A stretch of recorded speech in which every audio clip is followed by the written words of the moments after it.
Hey everybody, my name's Vallejo. Welcome to our little campaign. Do y'all want to introduce yourselves? Sure. My name is Freddie May. I use they, them pronouns, and I will be playing Delphina. Hi there. My name's Mary Kate Mead. I use she, her pronouns, and I'll be playing Natalia Tortolan, who also uses she, her pronouns. I'm Benjamin. I will be playing Alkeos Gataki, and both of us will be using he, him pronouns. And just to clarify, I'm also using he, him pronouns. Forgot to mention that. All right. So I guess we might as well just jump right into it. um, so why don't we start with each character's beliefs? Usually at the beginning of a Burning Wheel session, we go through each character's rather goals, is what I'm calling them for this game. I know it says beliefs on the character sheet, but just go with me with this. Well, I guess it doesn't matter what you call it, but yeah. Um, so let's go through goals, as well as instincts and traits, and just like briefly give an overview of each thing. If you want to add some explanation, a little bit of background, that's fine. If you don't, that's also fine.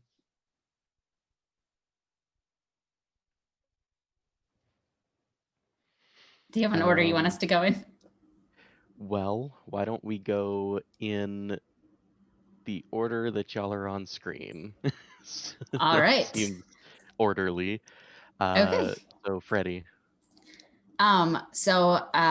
My name is Delphina of Agricola. I have a few goals. I want to use my secret and mysterious connection to a council member and her husband to gain some influence in our government. My hope is to improve social safety nets and advocacy for the working class and others in need.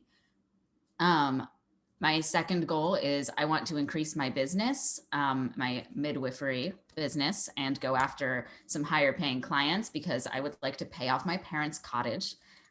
They've given me everything, and I really want them to be able to retire. And I also want to investigate the disappearance of a powerful businessman's wife and reunite her with her child. I would also like to get revenge on him, preferably via lethal poison. My favorite, revenge is a dish best served with poison. Some of my instincts. I always act like I belong and have every right to be somewhere. I always, if I think that something needs done, I will do it myself without asking. Sometimes that is a very helpful thing. Sometimes it is less so. And I always keep my medical kit full and replenished. Some of my character traits, and these are just like listed, they're like from the book. But bedside manner, I'm assuming that trait means I have good bedside manner. So we're going to go with that, not bad bedside manner. I'm cocky. I'm often generally just frustrated. I am a rabble rouser. I am shrewd. I am geometric, meaning I'm good at maths. And that's where the real fantasy aspect comes in. And I have a keen taste. So if you need food identified, let me know. Just want to interject. I should probably explain what all of these things mean to the viewers. So beliefs slash goals are effectively what you're trying to do with your character. And anytime you complete one, it gives you a persona point, which is kind of like an inspiration point in 5th edition. If you just work towards it but don't really complete it, it gives you a fate point instead. The instincts are things that you just kind of always do. It's a given. Usually the benefit is that you get to do the thing from the instinct. But if it complicates your character's life somehow, then you get a fate point from that. And you can always choose to not have it complicate your character's life. It's just a player decision there. And then the traits, some of them are kind of like D&D feats, some of them are just descriptive words. And we'll get into those effects as they come up. All right, Benjamin, do you want to go? Yeah. All right. So my first goal is slash belief. We are not the first city to abandon a god's protection. I will research past vanguard cities to determine what they did right and wrong in their quest to survive. And then my second goal is knowledge belongs to us all, so I will convince the Guild of Carpenters to share their building techniques with those who need to rebuild.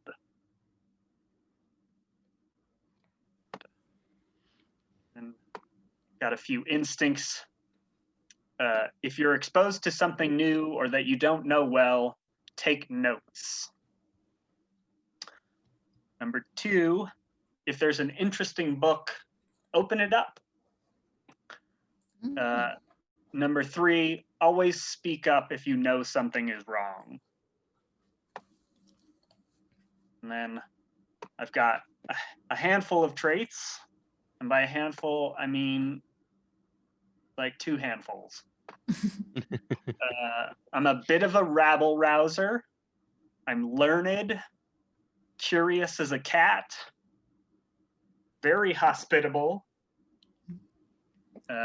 I favor the new order, and I have affinity for books and scrolls.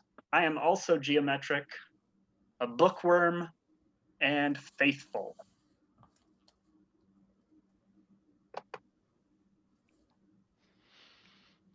All right, and Mary. So Natalia, since joining the council, since the deity that protects the city has died, she's seen what it's done to the people around them, that people's homes have been taken due to the environmental factors. And if she can just convince one of her fellow council members to expand the precautions for all members of their society, that'll be enough to achieve that goal. Natalia's also heard whispers throughout the court about a certain noble that's been raising the taxes on the academy that she went to. Whatever it takes, she's going to try and tell the tax collector to leave because they have no money to pay him after helping the revolution. And the third goal is that since nobility has taken power, Natalia's been having weird surges of magic, and looking through all her books, she knows that stories have bits of information. There has to be someone else that has had something similar happen. So her goal is to be able to go out and figure out why this has happened, and if it's happened in similar instances in history. As far as Natalia's instincts, she will always stick up for what is right, even if it puts herself in danger. She always has a knack for sticking her nose into things she probably shouldn't be into. And if she's ever alone, she's always watching over her shoulder. She knows how vicious the nobles can get, and she will always protect herself. As far as character traits, I don't have as many as the other people do. However, I think we all have in common that we're rabble rousers. As far as Natalia, she's determined. She favors the new order.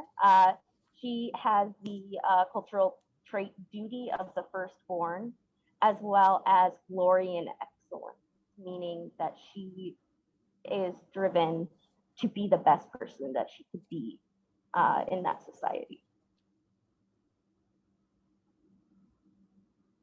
But yes, that's Natalia. All right. And I like I that we're realize I all like, probably. oh, sorry. Huh? I just No, like that go we're ahead. all like, we want to stand up for what's right, and we're definitely gonna get in trouble doing it. Yeah. I mean that's generally how it goes. That's the goal. It's gonna be lots of fun. So I should probably should have led with this, but this is my first time doing a stream. So just a little bit of background on the setting that we've decided on. It's kind of Greek mythological themed loosely. Basically the geography of the plane that we're on is very chaotic. It shifts constantly. Um, Naturally, this would be very bad for buildings. Uh, so what happens is there are deities who exert their influence over the land to keep it normal or just in basically in one shape. Um, for our for the location that all the characters will be in, uh, the city of Dunapolis, the deity of power Dunamis uh, has recently deceased. Um, so there's a bit of a conundrum there where now there's no deity to keep it in order, but the people of Dunapolis have kind of risen up in this dichotomy where like the council still wants to do it largely the old way and have a deity step up and sort of take the reins of the land again. But the people themselves want to do their own thing, and working together with the deity of knowledge, Una, who is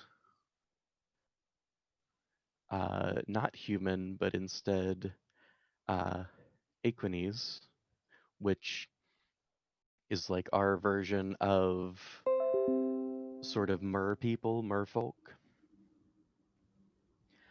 Um, she, rather than having a single location that she exerts her influence over, she sort of expands her consciousness to just detect these shifts before they happen. And as a result of that, she doesn't really have much influence directly. But she is able to assist everybody in not being very messed up by these shifts because they're very chaotic. Suddenly, and it's an example of them would be suddenly the ground rises up and there's a mountain there. Maybe it'll split in half and now there's a river just where there previously was none.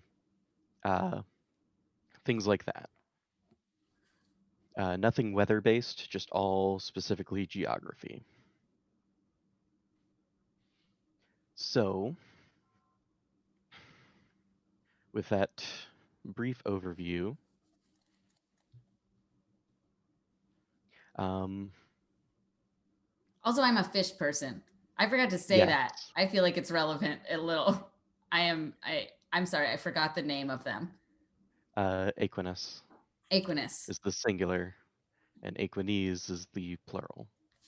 I'm an Aquinus. Fish lady. Yeah, but both Natalia and how do you pronounce your character's name, Benjamin? Alkeos. Alkeos. Okay, I'll remember that. Both Natalia and Alkeos are human. All right. So with the general information out of the way and the character introductions done, why don't we go ahead and jump into play? Do it. Let's go. All right. So generally, the way I start Burning Wheel is either we find your character in the midst of just their daily life as they're approaching some sort of conflict, or we start like in the middle of that conflict. And I'll just let y'all decide. We can just go ahead and step into the one of your goals, more or less. Just use those as inspiration for basically the first scene for each character. Um, so who wants to go first? Why don't we maybe go in order the same way we did introductions? Fine. That's what you get for logging in early. All right. All right. You know where I've got all this intrigue and dramatic things, but I'd really love to start with my parents. Okay. And if You want to you're just start with wondering, like a normal day at your parents' house? yeah, some facts about my parents. Their names are Felix and Julia. My dad is a farmer. My mom is a seamstress, and she has arthritis. Okay. I can definitely portray arthritis. For the viewers, I have psoriatic arthritis, so yeah. Okay, let me just make a note of that.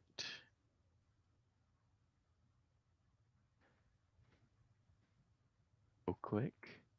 You said Felix and Julia? Mhm. Okay. I feel like some of the names I was thoughtful and was like, I let me choose ancient Roman names. And for some of them, I just chose randomly.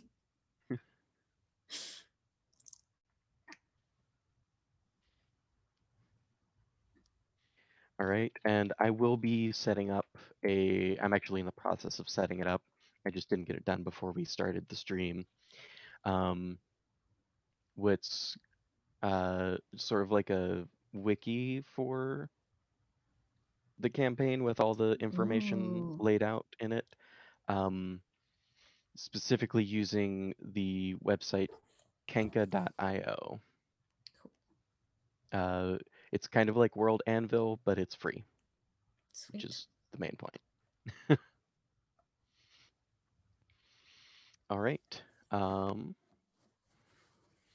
So just a normal day, I imagine. Is your parents' house? I imagine it's like underwater by default, wouldn't it be? Yes. Okay. Um, did we establish that Dunamis is a coastal city, or did we not go into that I detail? believe we talked about it as being an island with like a city on top and a city on bottom. No, that was the Or that's like the whole the state. the Aquinas area, like one of their cities, because I imagine they have multiple cities. Dunamis is a different city than that. Oh, sorry. It's fine. Um, I think I was picturing whatever city I'm in being the direct, like directly underneath. I mean, we can also do that. Um, why don't we just go ahead and make it like a coastal city? And one of the easiest ways to just go from one spot to the other is you just kind of swim out and then Pop under. up. Yep. Maybe there's also a river that kind of connects underneath as well. Cool. So completely submerged. Yes. This cozy I little definitely like house. go up and down a fair amount. I like enjoy exploring um the other the other side of things as well. Yeah, I'm sure there's also like pools within the city, maybe that like lead up and down. That would make sense. Mhm. Um, all right. So what is the situation with you and your parents at their house? I live here and would probably start my day getting breakfast ready for my parents.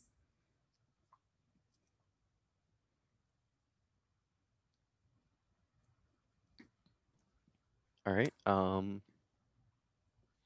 So just kind of really slice of lifey start for your character, more or less. Yeah, sure. Okay, I mean, I'm definitely thinking about poisoning people, but not your but not parents. my parents.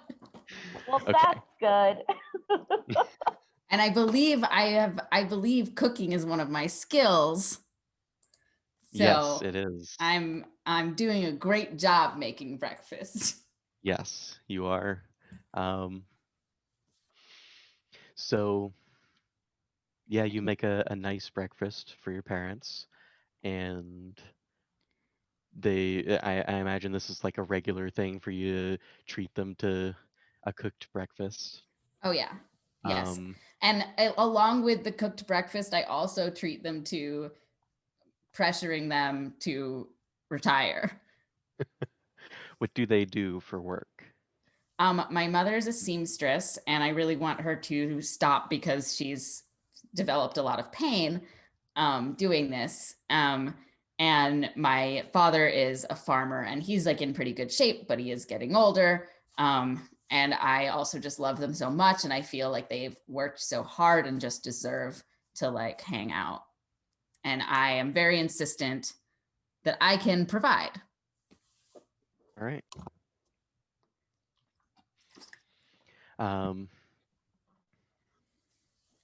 well, I definitely think if you've been trying to convince them for a while, they're probably like pushing back on it at least a little bit or like dismissing it somehow. Yeah. Um, Excuse me. maybe they ask you how your work is going and just sort of like dodge the question. Well, it's been pretty exciting lately. I'm getting a lot of work, uh, lucrative work, doing well. Frankly, we probably only need one income. um, I think I think Julia probably like folds her hands and says, despite my work being painful, I still quite enjoy it and it gives me a sort of purpose. I don't know that I would necessarily want to give it up quite yet. But couldn't you do like anything else that didn't hurt? Well, to be fair, what doesn't hurt?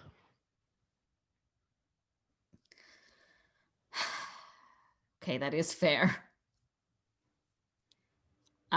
Relaxing on the beach. There's one. Hmm. Yes, but I have to do something. Uh, you know me and your father.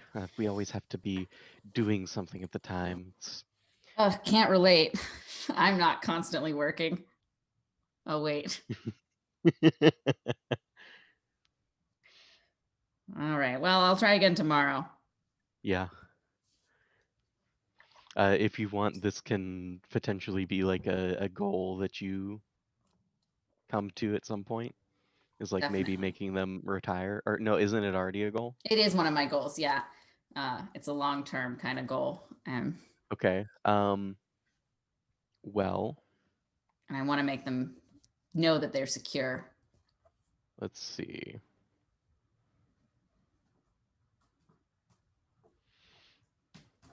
Okay, so I think the way you resolve this is by like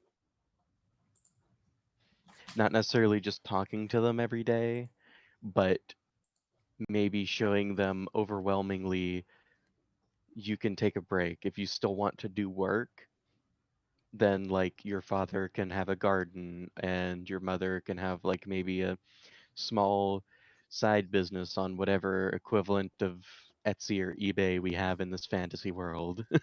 Yeah, I think my main thought is like that.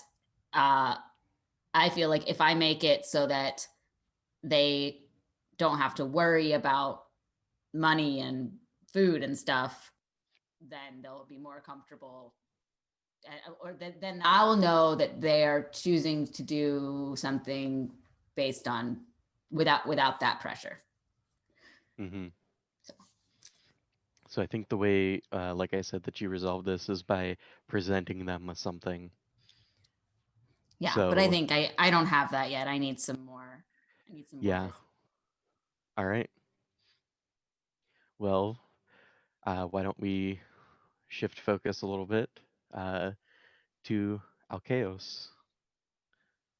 All right. Where do we find Alkeos? Do you want to like start sort of the same way that Delphina did, or do you want to maybe start like in the middle of some kind of debate with the Carpenters Guild, something like that? I am thinking that I could just give you the heads up on what his morning was like, and then we can dive into some conflict. Except I'm on the land, so not really diving. Dive on in. The water's fine. Yeah, Alkeos has a small cottage of his own, and he has a simple breakfast with a barley tea and fresh baked bread that is not very good because he is not skilled in cooking, but it's serviceable uh, with some honey, and he gets distracted by reading, so it takes him an hour and a half to finish his breakfast of bread, honey, and tea. Uh, and then he is sort of obsessed with trying to figure out, all right, we have got to figure out how to manage on our own without these deific guardians. So, like after you've had your simple breakfast, you just like immediately go into philosophical questions. Yeah, I mean he's been reading.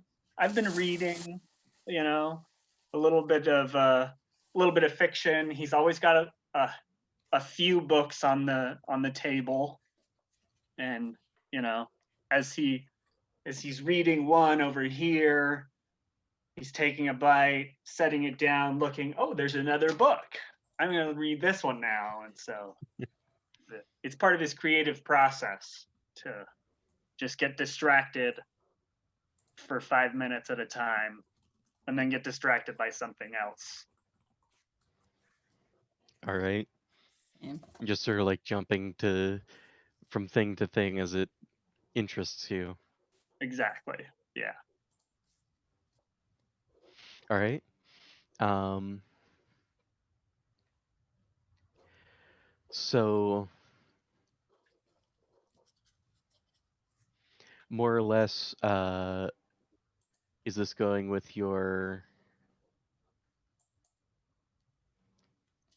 I'm trying to get to your my first goal. yes. Okay. Yeah. Um, so I think this will be a research roll, Okay. Let's which see. makes sense. Yeah. For sure. And the way that rolling works in Burning Wheel for the audience is you have a exponent, which is basically like your skill rank, more or less. And the difference is that you have many, many skills, hundreds of skills. They're given to you by the life paths that you pick. So you don't necessarily need to choose from hundreds. You choose from maybe 20 to 30, depending on what life paths you pick. Um, because there's so many, there's obvious that there's going to be some overlap. The way that Burning Wheel tackles this is fields of related knowledge, otherwise known as forks. So, because Alkeos is this very scholarly type of character, uh, he has a lot of skills relating to books and knowledge and researching and that sort of thing.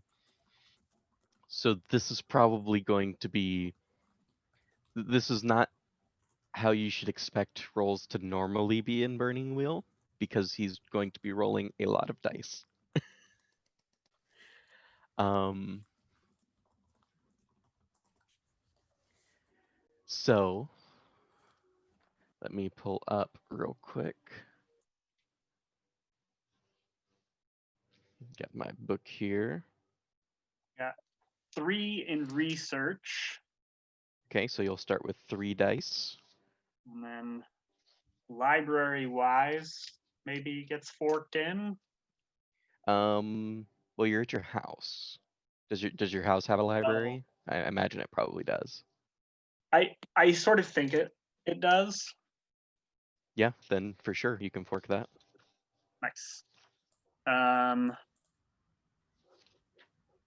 If I wanted to do astrology forked in as well, would that require a separate roll?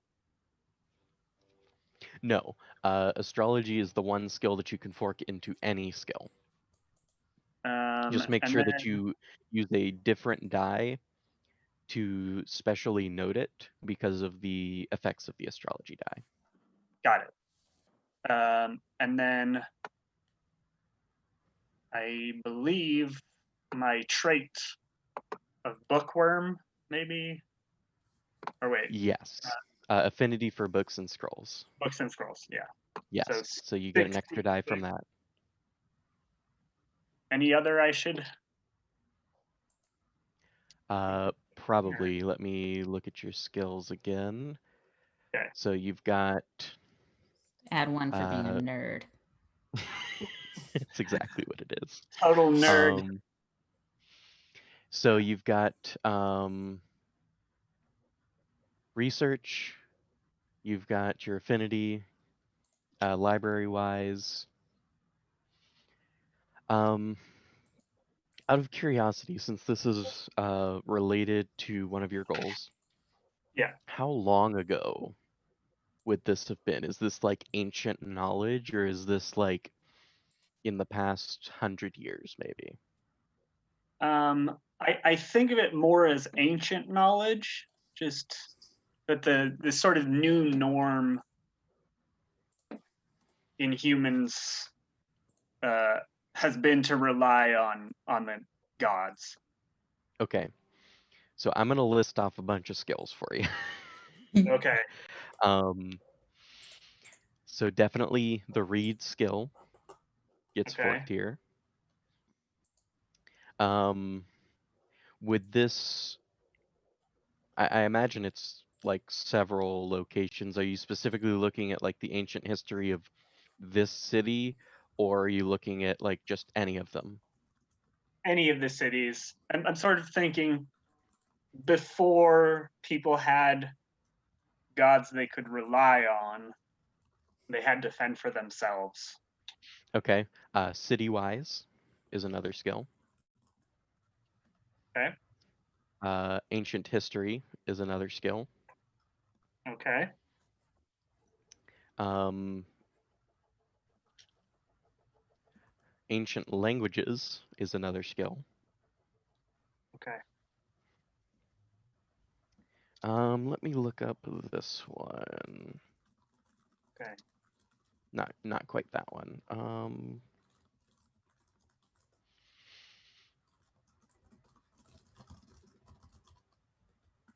What is REL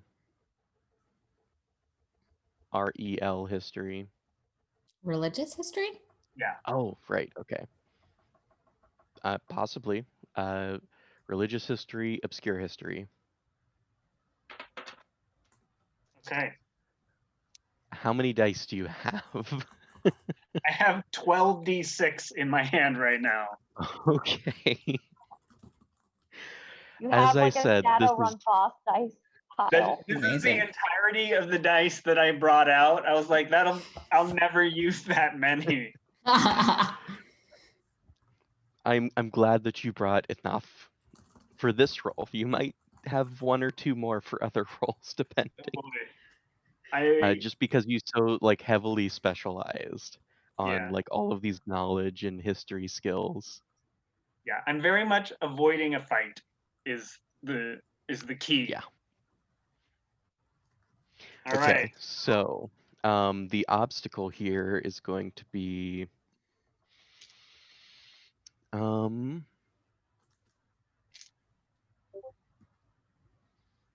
I think it's going to be obstacle 6. Under research, it says deciphering a monograph about a heretofore unknown subject, Okay. which sounds accurate. So on a failure, what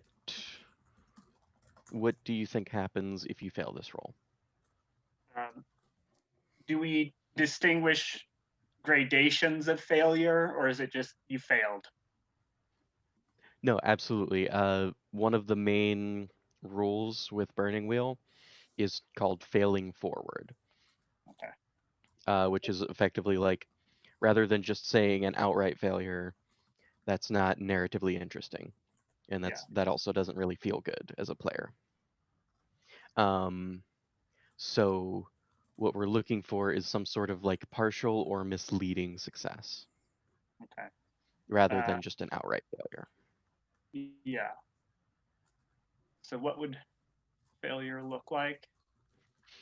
I think maybe you get a lot of references to a different book, and maybe that book is kind of hard to acquire. So like That's all how. of the information that you're seeing is like just pointing and referencing this one book. Like, of course, if you've read this manuscript, you know exactly what it was like. Uh-huh. So Yeah. I think that's the condition on failure. Otherwise, I think you're starting to get a picture of what these ancient times looked like. Okay. Maybe not like the full picture, but because I definitely feel like we should take it in a direction of like more.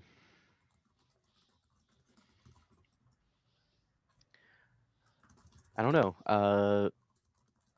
How do you feel about like going to like discuss topics with another researcher, or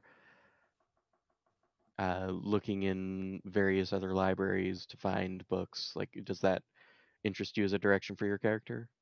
Absolutely. I would Okay. happily do either of those. Okay. Well, then we will go with that, and we'll base it on just how successful you are. Okay. So just make sure that you, just as a reminder, that you have the astrology die separate. I've got this wooden Uh, 6 for my astrology okay, die. nice. Okay. And then anything a 4 or above counts as a success towards beating the obstacle. And you can go ahead and roll now. And it was obstacle 6. Obstacle 6. So you want like half of your dice or more. Okay. It's gonna be a big clatter. Yeah. Yeah. Ah. All right. So the astrology die was a 4. Okay. And then I've got Oh, wow. If we include the astrology die 4 as a success, then Yes. I have 9 successes. Oh wow. Okay. You rolled well. Yeah. The other 3 were 1s, but Oh, all of these were not. Were all right. 4s or 6s. All right. Then yeah, you definitely start getting a fairly clear picture of what it was like. Um, in fact, I'm going to use one of my tools real quick to see something.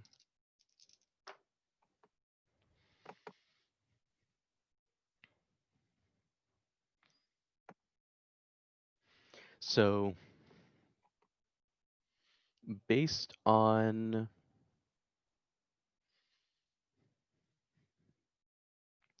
your research, you've determined that,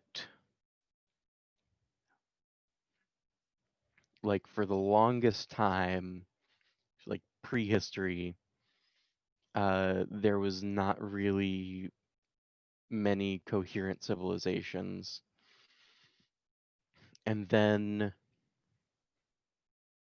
these devices started popping up.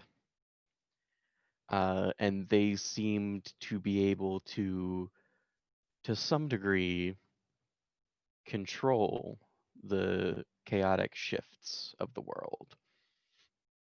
But you find no description of like the devices, like that's going to be another thread that you're going to go down to figure out precisely which how you're going to get to this point. I can't just give you all the information outright. Oh, of course.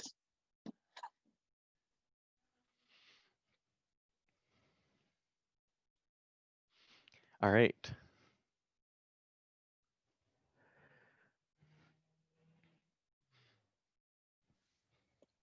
So how does Alkeos react upon uncovering this knowledge?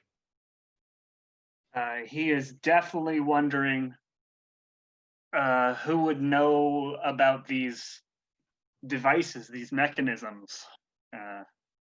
He'd probably ponder it over another slice of bread and honey. All right. So I think with that, we're going to shift focus once again and move to Natalia. So, Mary, how do we find Natalia? Is she in the middle of a harsh debate with the council, or okay? So Natalia wakes up pretty early, and she still lives in her parents' house, although they're not on the best of terms at the moment. But Natalia wakes up, and her 2 of the people that tend to the house come in to help her get dressed and get her in her formal attire, as today is one of the first council meetings that she's actually been able to go to by herself. She's very excited about it, but she's a little bit nervous because she's trying to sneak out of the house, but she knows if the people that help tend to the house are here, her parents want to talk to her. She's very worried about that at the moment, that they might try and dissuade her from her current goal of not necessarily throwing away her nobility, but wanting to use it for a better cause. Okay. So you think your parents are definitely like more in tune with the old regime? Definitely. They, Lorelai and Silas, uh, they have been like their family line is like has always been nobility. They expect a certain order, and they believe in following the life path set before you, especially since Natalia is the oldest of their kids. She has four other siblings that are younger in varying ages, although she doesn't look quite like them, and it's kind of odd, but it's genuinely fine and can be talked through that there was a blonde in their family line when the entire family was brunette. But she's very nervous. She really likes the new order. In fact, she helps support it. But her family doesn't believe in that at all. So going into that situation, it's difficult. Okay. Um, and sorry, just one other thing. You said your father's name is Silas, Yes. Silas. Yep, that's Just make a note of that. Ylas, and then Lorelei, Lorelei. I. Okay.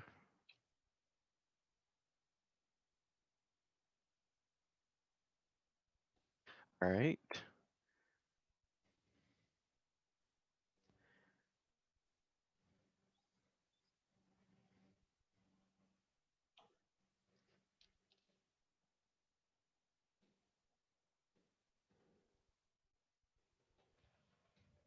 All right. So basically, you're going to be trying to sneak out, is what I'm hearing. Okay. At least not cause a ruckus before. Uh, she knows that if they've already anticipated her waking up early, it's not going to be an easy sneak away situation. It's going to be more like making sure pots don't boil over and trying to keep the family calm and happy. Okay. So let's see.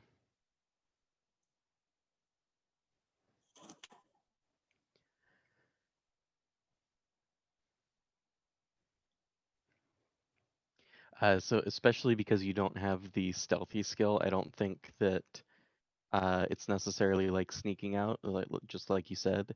Um, it's probably more um, like they see you on your way out the door, or one of them sees you, and they you said they were anticipating this council meeting as well? Correct. Okay. Do you think they're going to the council meeting? Like maybe you meet outside on your way there? That definitely could happen. In general, her mother usually tends to the business end of things. Her father is more of the socialite. Okay. So your mother would potentially be the one that's going to the council, Correct. and then your father just deals with like petitions from people that y'all are charge over. Um, okay, so I definitely think it's a situation where like you have your own way to get there, because obviously your mother wouldn't just let you like hop on the carriage or whatever. Um, or is it might not even be that long of a distance. How big is the council, do you think? If your mom is also on it? At least the meeting today is larger because they're debating over how to negotiate funds to be able to prepare for environment disasters. So there would be more people that would be there, not necessarily all council members, but there might even be different civilians wanting to talk to the council about their worries. That type of a meeting, basically. Okay, so more like a these are our daily problems. This is what's going on right now. This is what y'all need to work on. Okay. So I think in that case, it probably is a little further away. So there's probably some sort of transportation involved. Um, I think horse-drawn wagon is probably accurate for what your mother would be using. Definitely. And I think Natalia you would be probably are riding her horse, probably. okay. She would not try and ride with her mother. Probably would Okay. meet like at the crossroads of like, oh no, tried to avoid that. Well, that's great. This is fine. Everything's fine. Like you took a back way. All right. Um, so rather than actually like getting stopped as you're leaving the house, you actually get stopped because you see your mother's carriage up ahead at the crossroads, and you're both kind of like intersecting here in the same area. And of course, she gets out of the carriage and she's like, Natalia, what are you doing out here? Well, not much. I had a thing this morning. I needed to go out into town, and well, personally, I just, there's basically a town hall tonight, and I wanted to see how it works. I know you and Father really like to uh, be in the government system, and it's something I want to do as being able to carry on family tradition. Uh, but I thought that uh, it would be better to go on my own. I didn't want to burden you at all. Okay, I definitely think this is I was gonna have a little bit more back and forth initially, but I think you like hit the right keywords that this would just be a persuasion check outright. Okay. Um, like especially saying what was it that you wanted to carry on the family tradition. I feel like she's probably a sucker for that. Okay. Um, All right. so let's see a roll for you. Okay. You do have the persuasion skill, however, you also have practical magic for social Yes, I skills. do. Um, They're exactly the same, so it works they out pretty are, nice. but sorcery is open-ended. Oh, that is true. And just to briefly cap over, give an overview of what we're talking about for the chat. Basically, uh, practical magic is one of the several magic systems that Burning Wheel has. Rather than being able to like cast a fireball or something, what practical magic does is it allows you to use the sorcery skill in place of any skills that are in the category uh, the skill category that you have as a school for practical magic. Um, and one of the schools that Natalia has is social. So any social role, she can basically just use sorcery instead. And why that's important is because it has an exponent of 5, meaning she automatically rolls 5 dice, and sorcery is automatically open-ended, which means it explodes infinitely on 6s. So if she rolls a 6, it's counted as a success. She rolls another die and adds it to the roll. And if that rolls a 6, she gets to keep doing it until she stops rolling 6s. All right. Um, Should I roll? so, no, not quite yet. So, what forks are you going to use? Oh, sorry. What? What forks are you going to use? You're using persuasion. You're using sorcery in place of persuasion, so you can't fork that. Probably Um, etiquette. Okay, that's one. Do you want to Uh, fork astrology? yeah, I'll fork astrology as well. Okay. I've got the green die for that. All right. Um,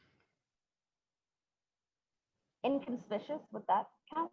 Or I don't think this is inconspicuous. That's normally like when you're trying to avoid being seen while you're in a crowd. gotcha. Basically not standing out. Um, noble wise, because she's a noble, you can fork that.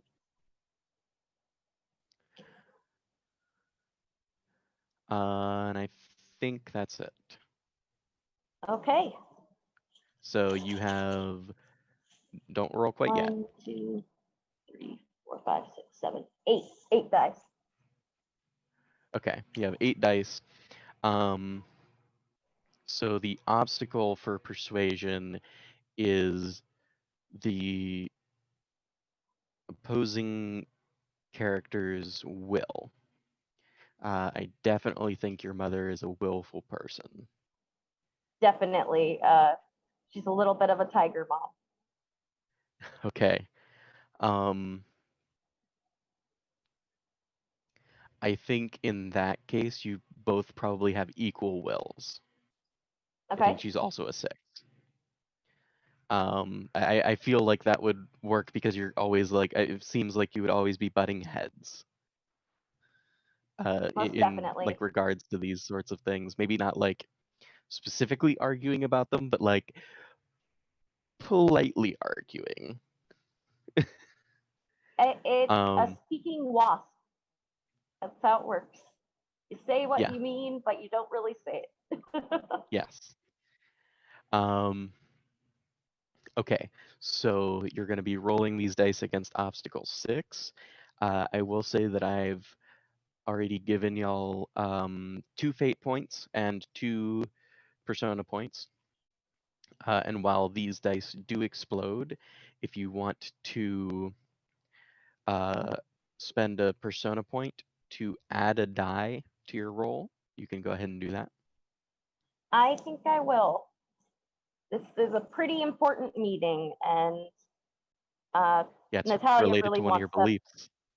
Yeah, it's one of my beliefs as well.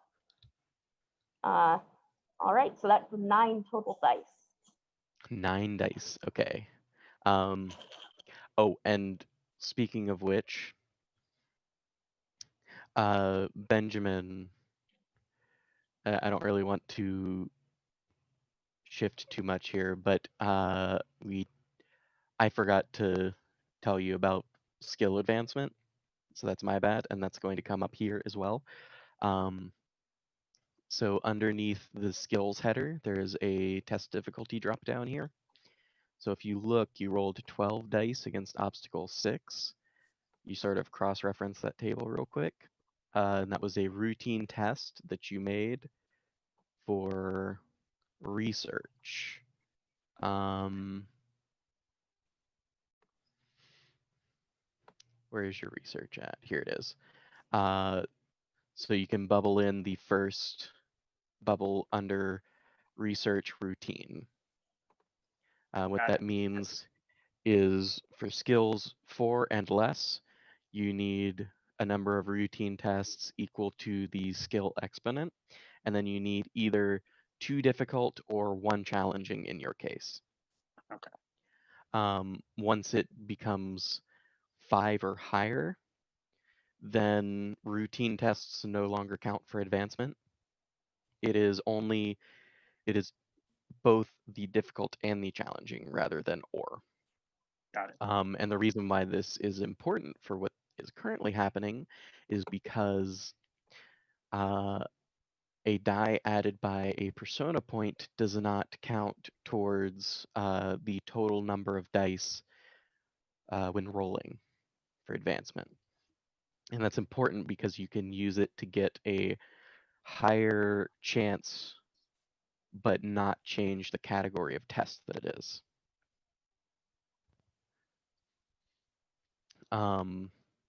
So in this case, you said you have 9 dice with the persona die. Correct. So you would look at 8 dice versus obstacle 6, and that's actually a difficult test. So you'll go ahead and mark, regardless of success or failure, you always mark that you did the test. So since you're using sorcery, this would go for sorcery rather than persuasion. So you Cool. mark a difficult test for sorcery, and then you can go ahead and roll those dice. Okay. I think if you fail, your mother's probably going to try and hinder you in some way, not like necessarily say you can't go, because obviously you Maybe would a dip probably in just go self-confidence. anyway. I'm sorry? Maybe something she says has a dip in Natalia's self-confidence of whether she feels like she can make this happen or not. Okay. Maybe later on she interjects something during the council meeting, Gotcha. and then that like maybe gives you a disadvantage, like it maybe removes a die from your pool rather than being an Okay. advantage, which would add a die. Makes sense. Okay, so go ahead and roll your sorcery versus obstacle 6.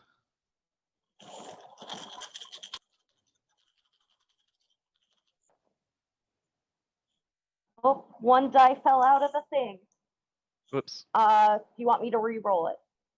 Yeah, go ahead. Okay. I'm very sad because it was a 6. Oh, So I rolled 2 successes. One turned out to be a 6 that was in the total pan. So yeah, only 3 successes or 2 successes. Sorry. 2 successes. One was a 6. What was the astrology die? 2. 2. Okay. Astrology die only does anything special on a 1 or a 6, so just keep that in mind. So I think you said you rolled a 6, so go ahead and roll another die and add it in. I did. I got a 2 on that one. Oh, okay.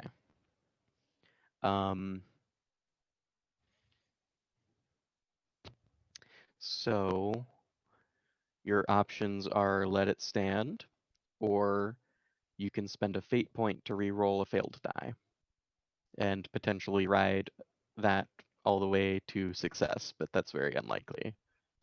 Though I will say the amount of fate and persona that you spend on your individual skills can eventually increase them as well in a different way. I think I'm going to save it for the council meeting. Okay. I think there's just I'm gonna take the fail here so I can use it later. Okay. All right. So she just sort of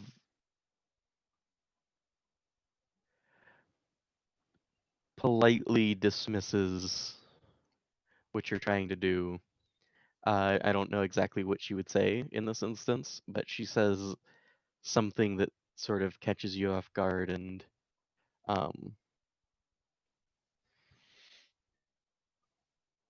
in general, this is not like something that will give you a disadvantage die, but just sort of dismisses you and kind of goes on about her way and just kind of puts it in the back of her mind that she's gonna try and obfuscate whatever you're doing at the council.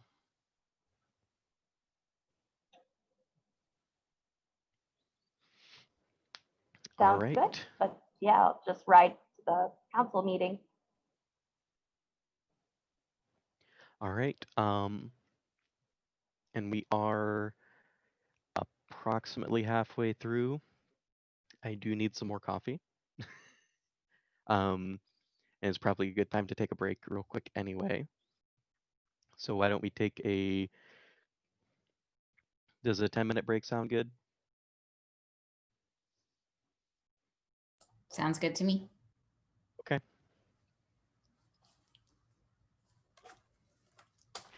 All right. Well, I will see y'all in 10 minutes.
Welcome back, everybody.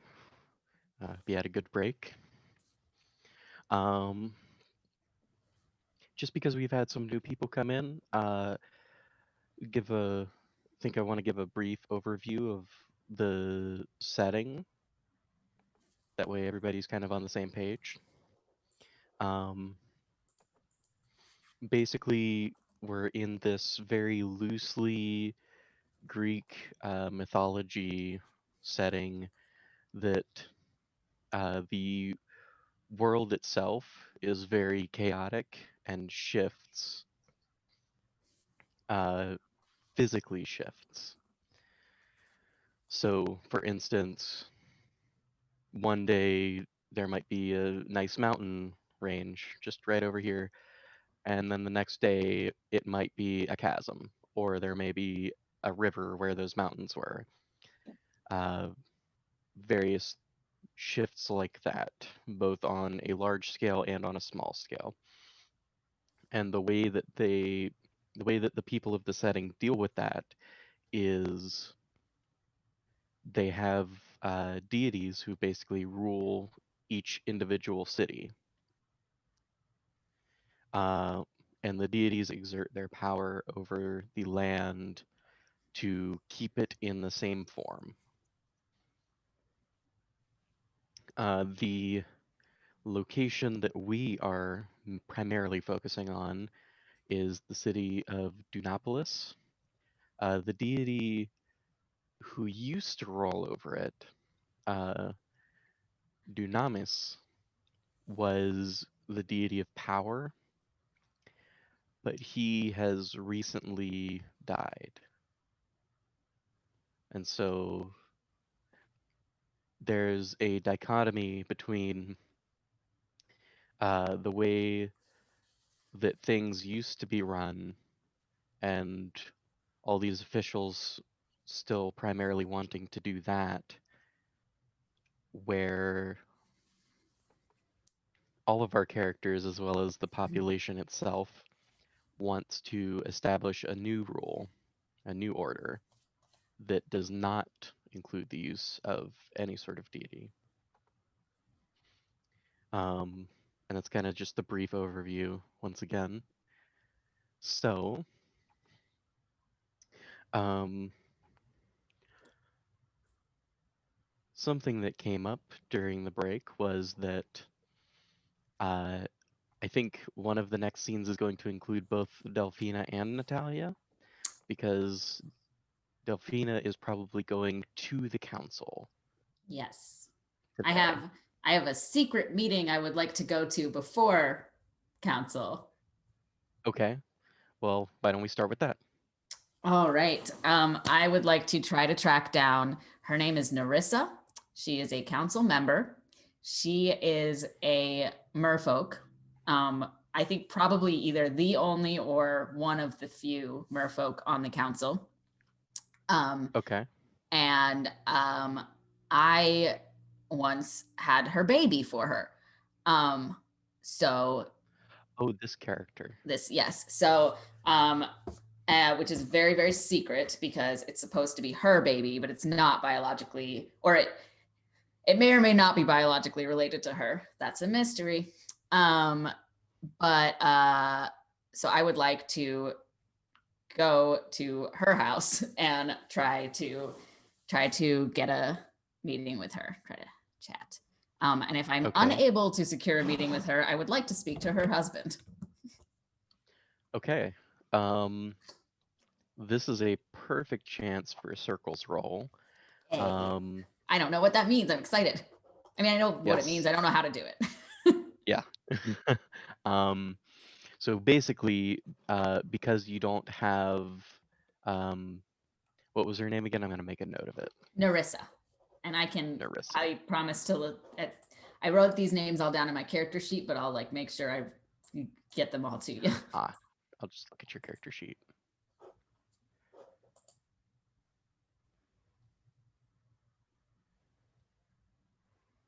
So yeah, I'm definitely not in the right social or class circle, but I'm hoping that she will be inclined to be polite to me because I carried her child in my body. Yes. Okay.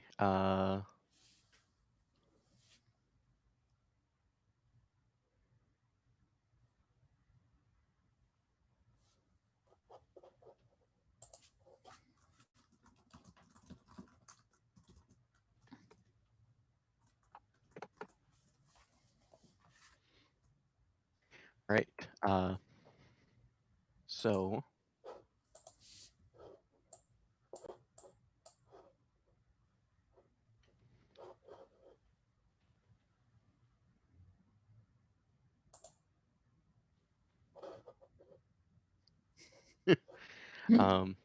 okay, so I think, like I said, we're gonna do a circles roll here. So let's go to this tab. Your circles is 2. I feel like that's bad. It's approximately average. Okay. Approximately. I'm not an important person. Socially. It's more based on I guess technically that. It's not really based on your social importance, it's more based on like your like social aptitude almost. Mm. Like rough social aptitude, like how good are you like meeting new people and talking to them.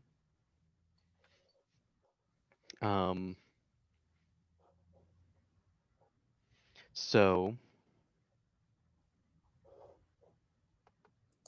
the way circles works is it starts at obstacle 1, and then based on a list of things that I have here, the Ooh. obstacle increases. Okay. So she is of a higher social class, but I'm Yes. going to remove that because of the relationship that you have with her. Okay. And what are your character's life paths again? I see them. Okay. I was just clicking through to look. Um,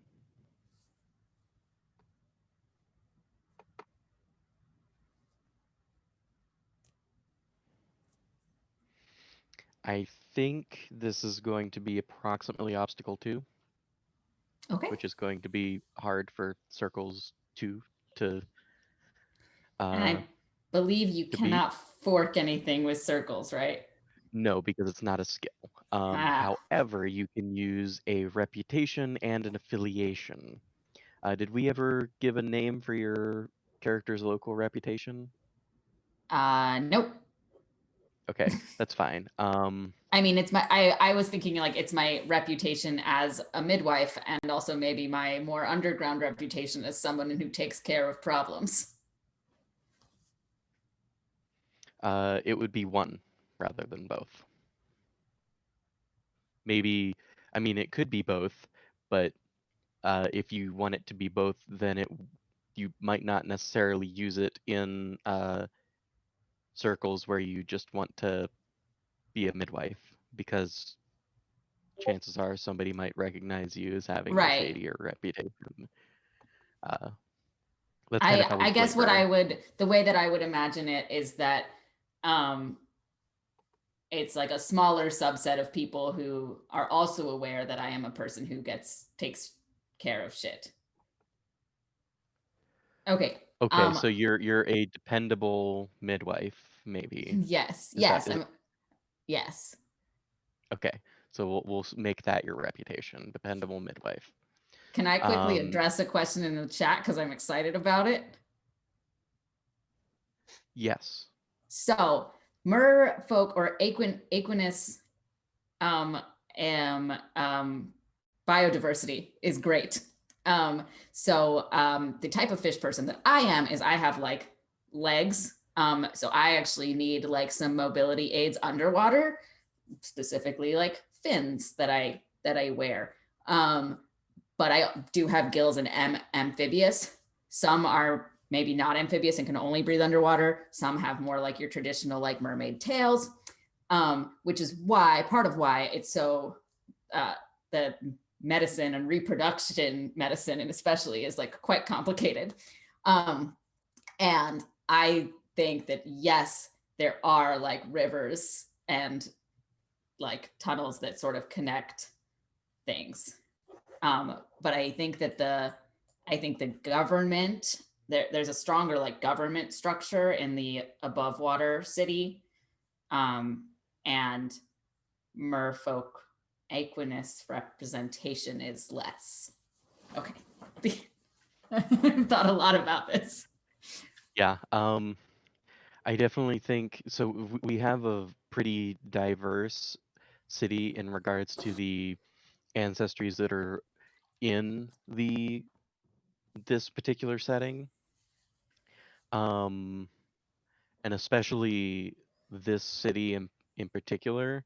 However, the majority of the Aquines would be in like a island city, or like I imagine they have several different cities just dotting throughout the sea and river deltas and that sort of thing. Okay. So I get to roll 2 dice. So are you using your reputation as a dependable midwife? Yes. Okay, then that would bring it up to 3 dice. Are you using your affiliation with the Whisper Network? No. No, okay. So It's it not brings right. it up to 3 It dice. feels not relevant. Okay. Yeah. Do you want to spend a persona die to add to this circle's roll? How many persona dice do I have? 2. If you look just under Yes, I this see them spot, now. you see Artha, you have 2 persona. Sure. And as a reminder, every time you complete a goal, you get a persona at the end of the session. Right. So So I should have made my goals smaller. Yes, that's kind of what I was trying to get at when we were in character creation was, and it's fine if you That's change okay. them I can up. do that next session. Yeah, you can change them up between sessions. Because I sort of wrote down my like larger goals, but I will. Yes. I will clarify my session goals. Okay, so I'm rolling 3. No, I'm rolling 4 dice because I'm spending a persona die. Yes. Okay. And there's one other thing that you can do where you can't necessarily fork into circles. There's another thing called a linked test. If that is interesting to you, if you succeed, if you get above the obstacle, rather, you get an extra die. If you meet the obstacle, you get nothing. If you get below the obstacle, the test becomes +1 obstacle. Oh, like I do a test first to, okay. Yeah, a skill test relating to this, and then you actually roll circles. Okay, I would like to do, because I feel confident that once I am like in her like estate, she will be willing to talk to me, but I would like to use inconspicuous to like get in there in the first place. So I want to try to use that to make the so maybe like circles test kind easier. of trying to obfuscate your identity to like the servants and such. Yeah, and to blend in like I'm a noble and like I belong there. Okay. So do you have any forks for that? For inconspicuous. Yes. Can I fork disguise for like clothes? Yeah, absolutely. Okay. Astrology can always be forked if you want to use that. That's so confusing to me, but sure. I still don't. I'll get it eventually. Like the stars are just right on your horoscope today. Sure. So yeah. Okay, and then I'll fork bureaucracy. Okay. That makes sense. Okay, yeah, so that's those are all good. 4, right? Yes, and it'll be obstacle, I think. You look up inconspicuous real quick. It says 3. Well, oh wait, is it routine, difficult, or challenge? there's individual skill listings that give approximate difficulties within the Right. book, which is what I'm Yes. looking at. Okay. And I roll the astrology dice separate. You just make sure that it's one that you can tell apart from the others. Yeah, I'll just roll it. I'm rolling digitally right now. I'm totally gonna get a huge bag of d6s, but Okay. right now I'm rolling on Roll20. I'm gonna Versus test against observation. So I think I'll just set a difficulty myself because this is not a versus test in any way.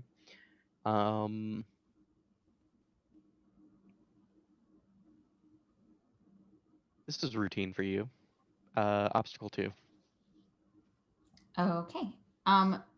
So do I start with 3 dice from inconspicuous? Is that how the number Yes. works? You Okay. start with 3 dice. And then I fork and then bureaucracy and disguise and astrology. Okay, so I'm gonna roll 5 and 1. And did you use a persona point as well, right? Not for this roll. I'm gonna use it for the Okay. circles. Yeah, that's right, for the circles. Yeah. Okay. Okay, so I'm rolling my astrology dice first. The stars are not doing shit for me today. Okay, it's not a 1, so it's fine. Excellent. And then I rolled my 5d6. Oh, 3 3 crit fails, my friends. Well, the ones don't matter on these. So, okay. I only have 1 success, right? You can spend a fate point. Fate points are a lot easier to come by. And In the middle of my screen. oh, this is actually you can't. It's okay. All right, I'm gonna have a hard time. I've made it more difficult. Okay. On my way Yeah. in, someone is like, "What are you doing here?" And I have to get my Yeah. get out of Okay. So obstacle 3 circles. You've got your reputation. So total of 3 dice versus obstacle 3. Go ahead and mark your advancement for. I just click in the circle. Yes. On Yeah. inconspicuous. There you go. Okay, great. And actually it's 4 dice because you're spending a persona point here.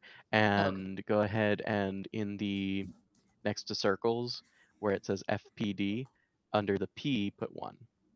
Okay, right. And actually, Mary, didn't you spend a persona point on your sorcery? Yes, I did. Okay, go ahead and put 1 in the FPD for sorcery as well for yours. Okay, that's 2 successes. You can spend a fate point here if you wish to re-roll that 6. It basically makes it open-ended. Did we already decide on what a failure would look like?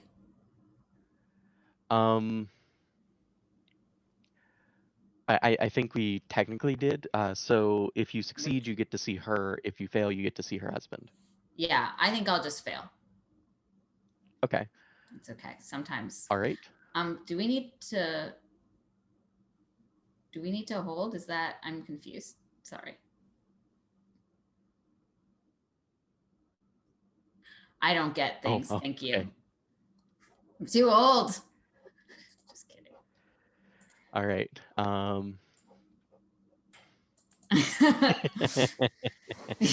Okay.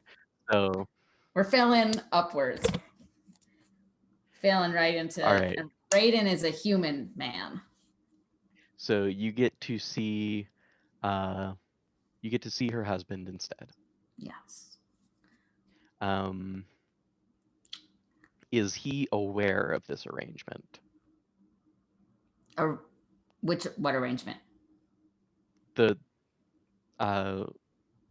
being a surrogate mother. Surrogacy, yes, definitely. So the initial plan was to do, some version of IVF, where I would make their baby in my body, but that was not taking very well, and we may or may not have procreated otherwise. Okay. So he's very aware. Okay.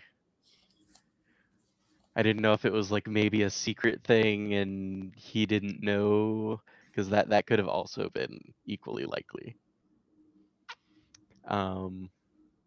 Okay. Yeah, no, but that's why I have legs, and I guess some sort of fish vagina. All right. More like a dolphin. Okay. Let's not go down that branch. Yep. Okay. So yeah, you meet with him.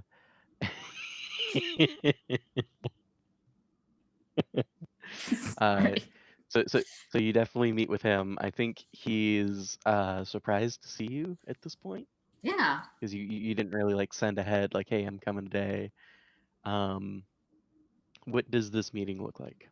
So, it's great to see you. Looking healthy, looking well. I know that the first council meeting of the season is today, and I just was wondering how Narissa was planning to was going to swing in terms of who is going to rule Dunopolis.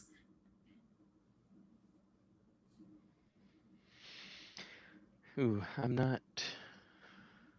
I, as the GM, am not sure about that actually. Is that something you want to establish about her, or do you want me to determine it? I think you can determine it. I think the only thing to know is that I think she's the only mer person on the council, but I don't. Yeah, I would like you to determine it. You can keep it a secret. I don't know. That's fine. Okay. Let's see. So I think especially with these circumstances for between your character and her, she's probably more aligned with what your interests are. Not necessarily because of that, but I feel it's somehow adjacent. That makes sense. So I definitely think that his response would be, just despite being like some sort of noble himself, uh, he says, "Yes, we're both supporting the people. I believe it's a good change, especially just the way that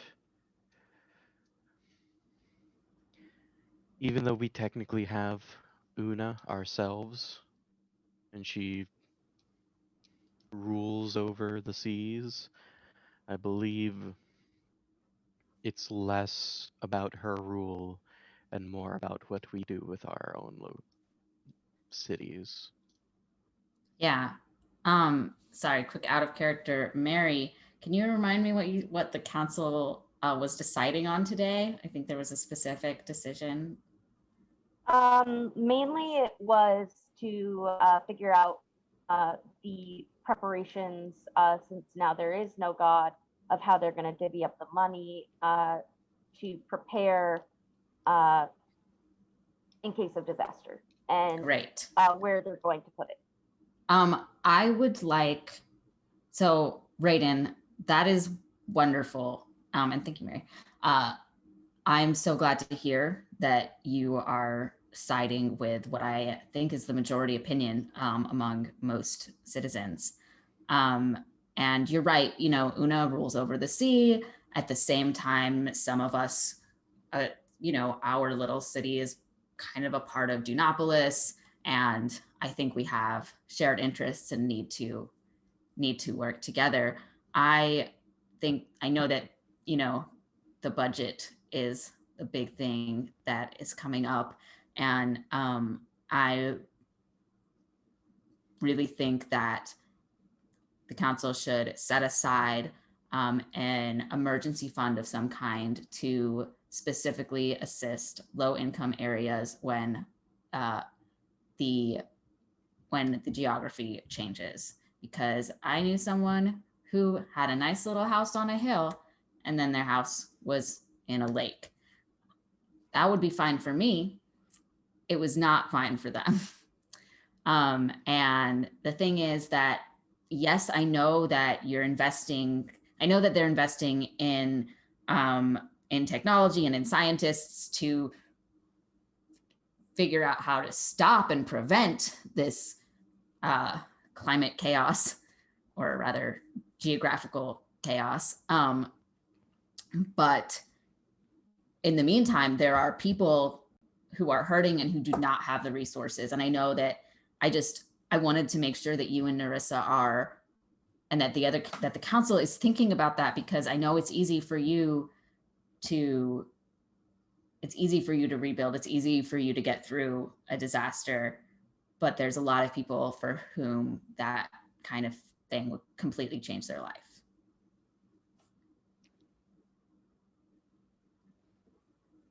So that's what I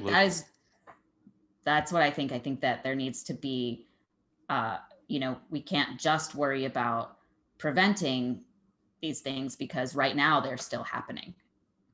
And we need to be able to help those who don't have the resources to get through it.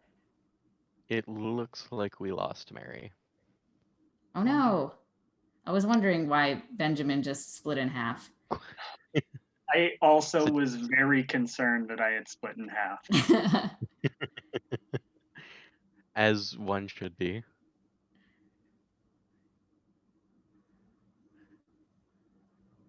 She had mentioned her internet was not.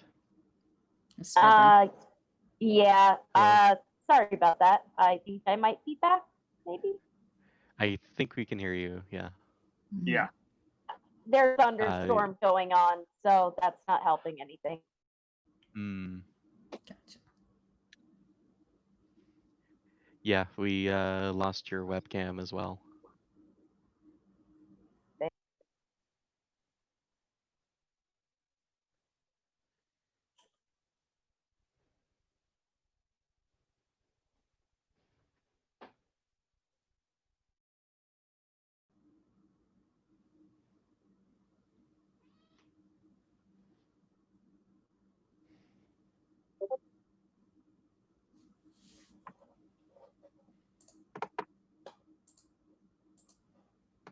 Okay.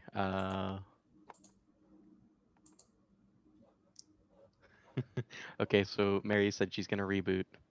Okay.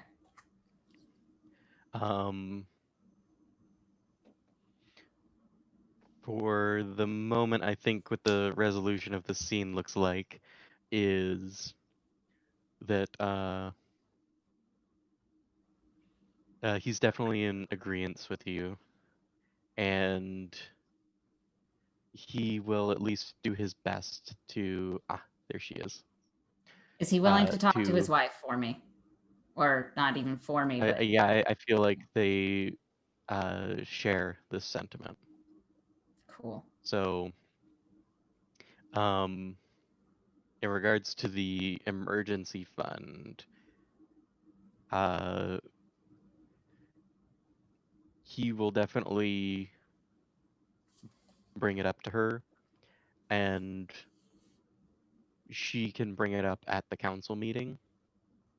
But once it's there, it's kind of wherever it lands.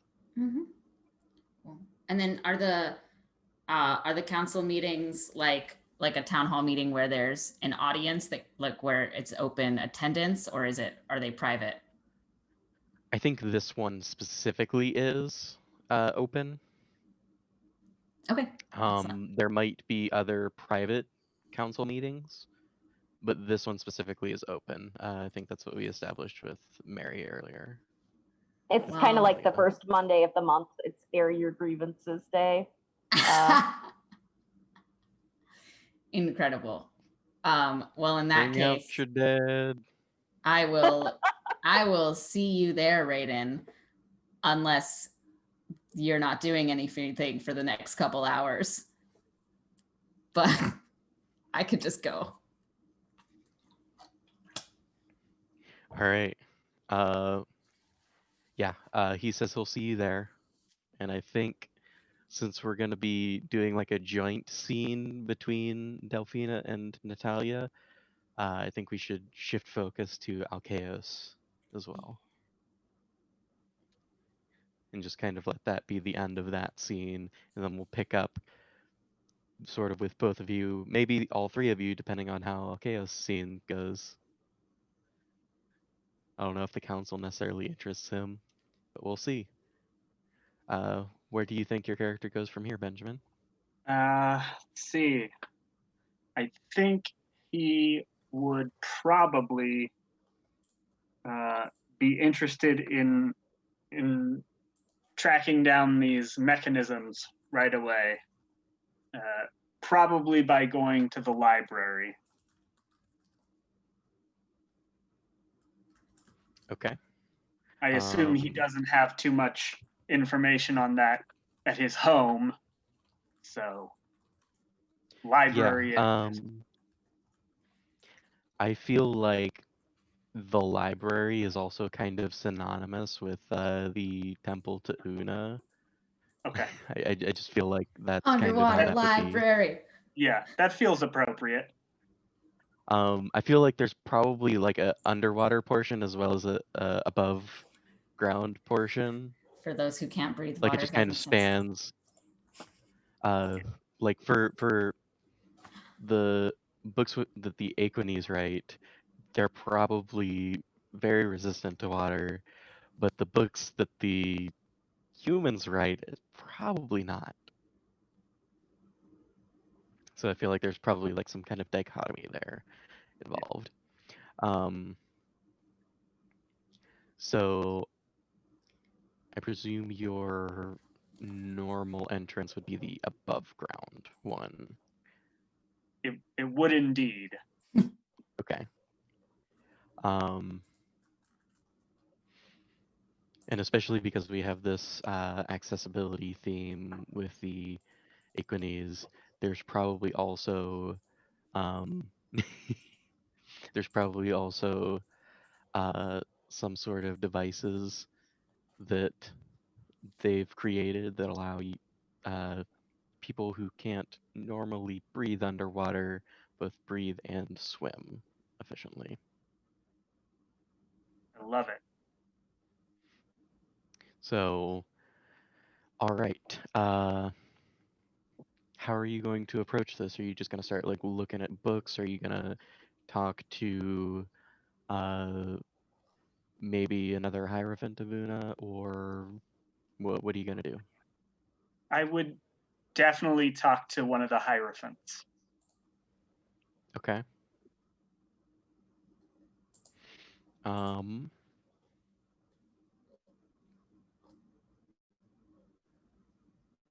Let's see.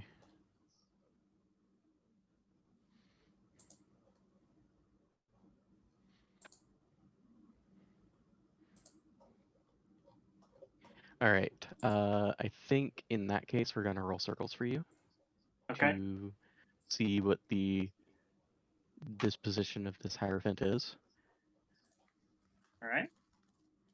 So you have the same option. You can use you can use one reputation and one affiliation, as well as if you would like to make a linked test, you may. Okay.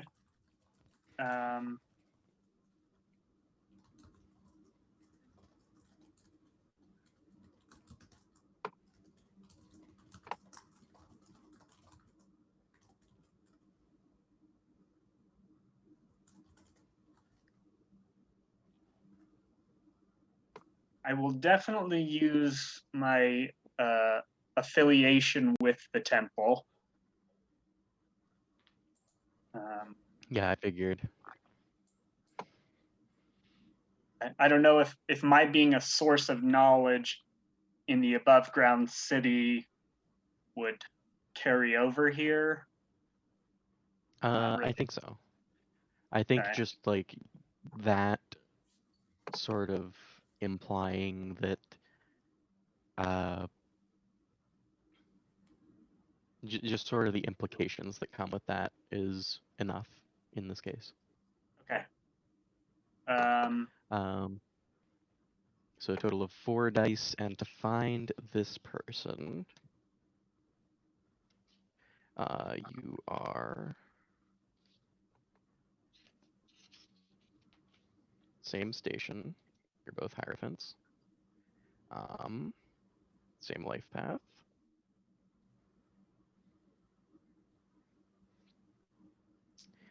Um, and you're looking specifically for. Are you looking for them to have the knowledge of these devices, perhaps, or are you looking for them to maybe like know a book where they're potentially mentioned? Definitely the latter. I feel like if this Hierophant already knew, then my task would be, sort of silly. Yeah, It's pretty much already complete common after knowledge. that. So just I like mean, the there could possibility easily, that it's there. yeah. I mean, I can easily come up with ideas for ways to continue it, even if he does already, or even if they already know what the details of this Yeah.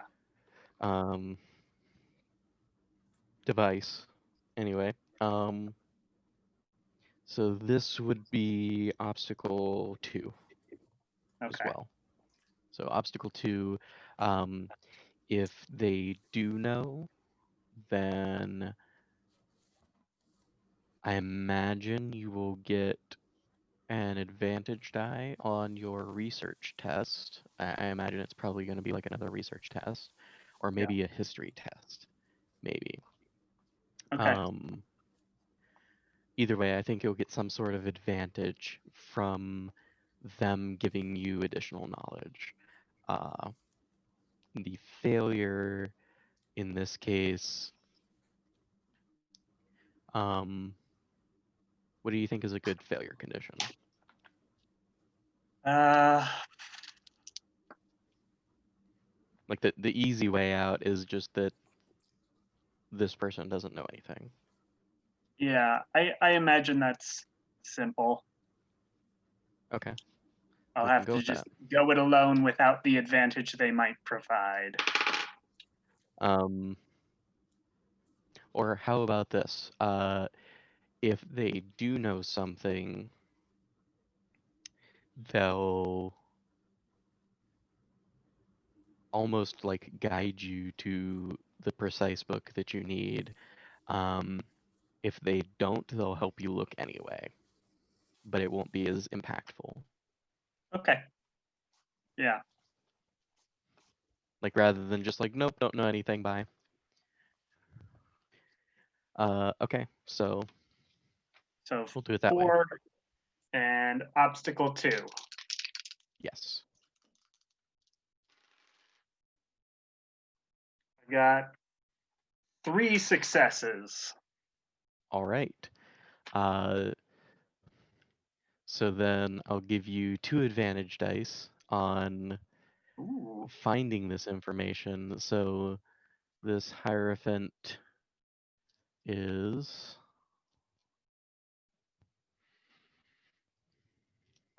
let's see.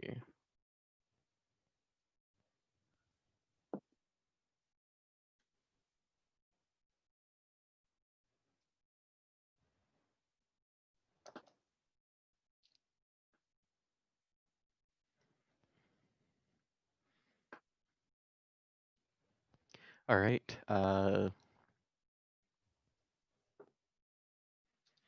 So you've got a, in this case, they are Aquinas.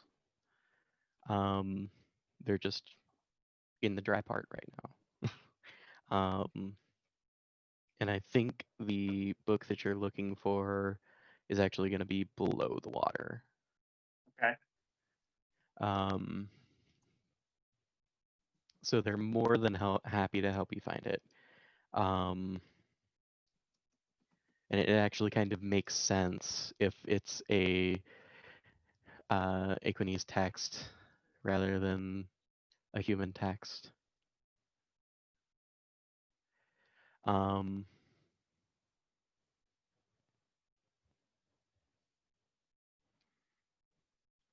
So they're going to assist you here. Definitely, they're like, I've read some sort of book describing different machines from antiquity. The one that you're describing in this particular book was not proven. However, I feel that it's still the thing that you're looking for. So at this point, we'll actually go ahead and mark your advancement for circles. Yes, circles. Sorry, I have a that lot was of things. routine. It was two. I had 4 dice versus for obstacle 2. Yes, then it was routine. Okay.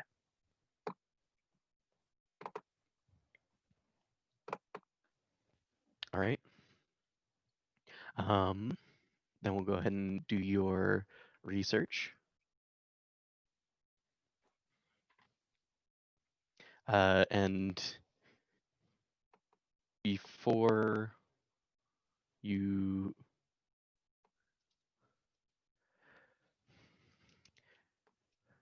were rolling 12 dice before, but there were some forks that I don't know necessarily apply at this point. Okay. But just kind of using that as a base, what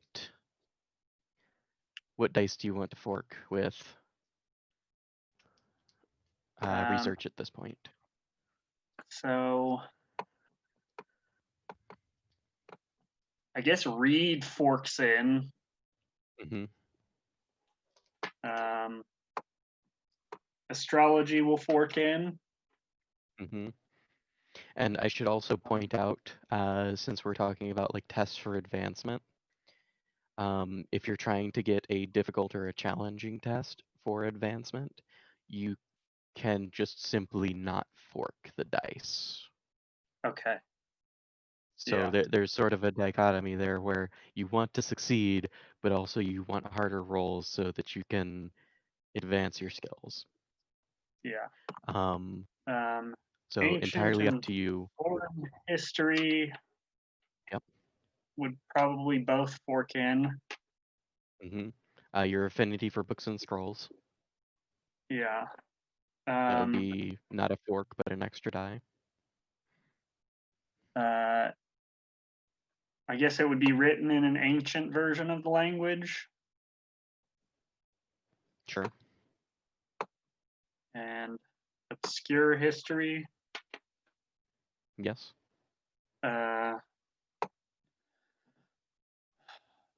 Do we have the obstacle already set? Let me look at research again real quick.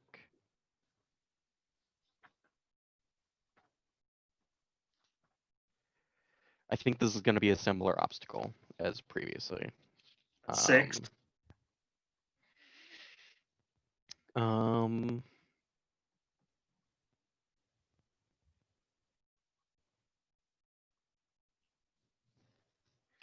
I think maybe 5, since this guy has at least, or this Equinus has at least heard of the device.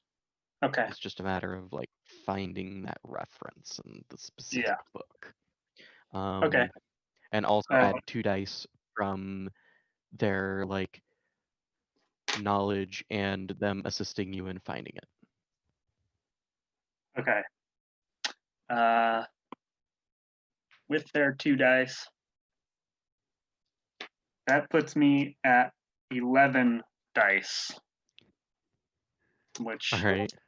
let's just get rid of this routine. Yeah. I've got 6 successes. All right. You find exactly the book that they were remembering. It's a old handwritten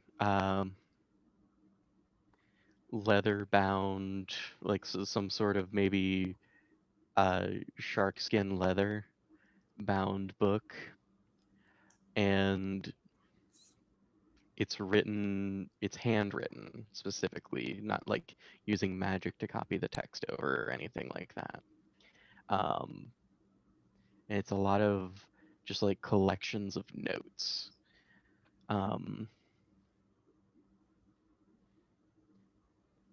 So especially being like handwritten and in an ancient foreign language, it takes you a little while to decipher, but you do because you succeeded at the roll. And you find these designs for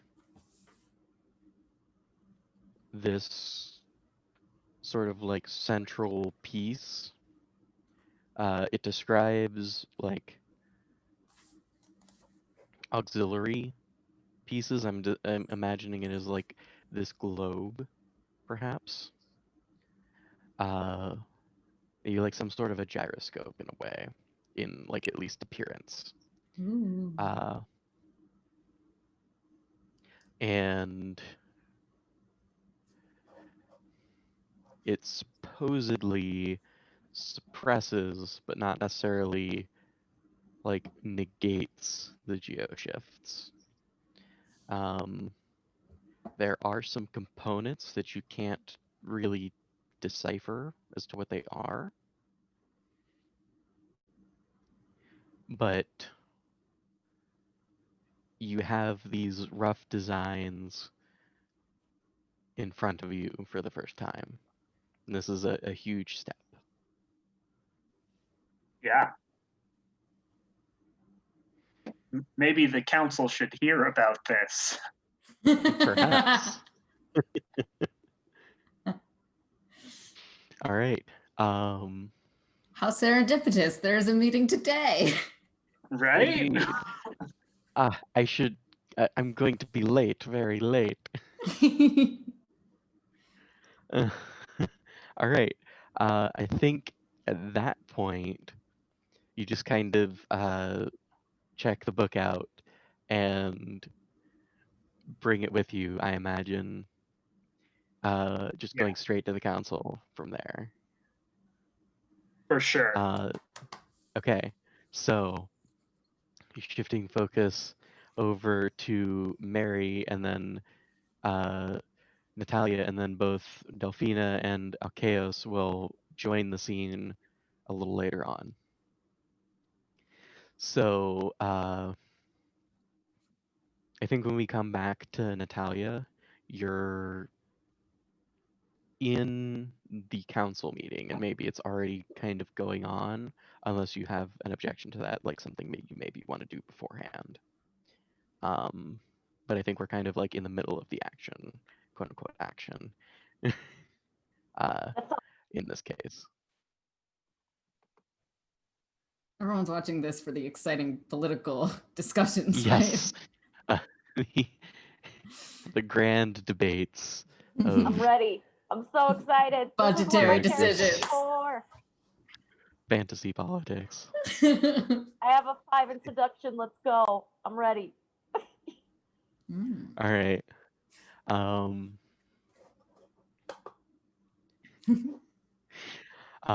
Okay, so let's see. I definitely think there's already been some cases heard by the council already. I don't know that it's like necessarily anything major. Like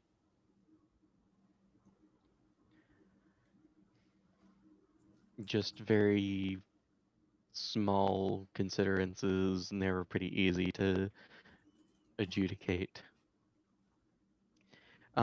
Nothing of particular interest. So what does this council room look like, Mary, do you think? I think we already Um, established like some sort of water coming through the council room in some fashion.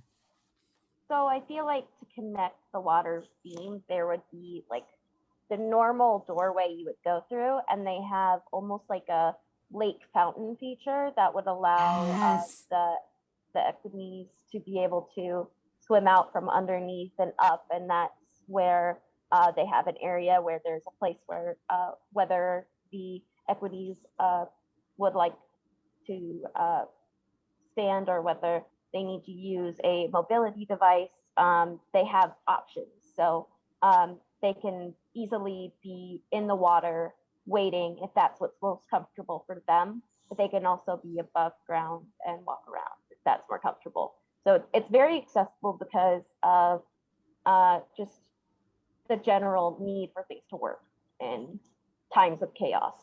But it's a grand area. It's full of imagery of different folklore and legends of how the town was created. And there's a lot of imagery about the god that hasn't been taken down yet, since it's been fairly recent in all.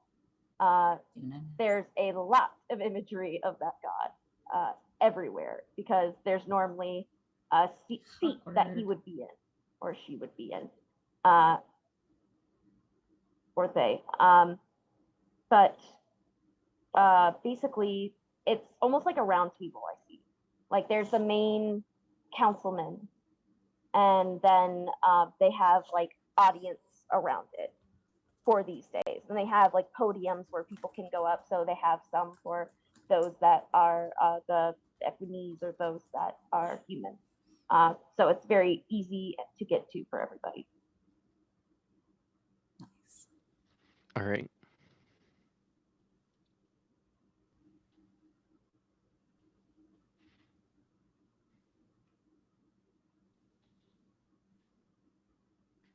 All right. So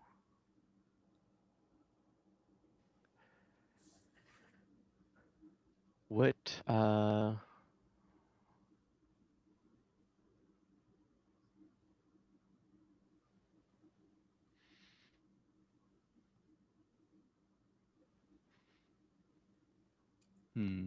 what do you think we sort of join the scene on in discussion? Like I feel like we want to just kind of jump straight into the action in this Yeah, case. for sure. The action.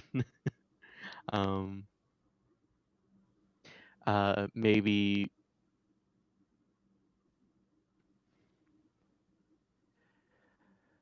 let's see, we were going for a fund to help with GeoShift relief, and Alkeos was going to bring the device forward to the council, and Natalia was going to work on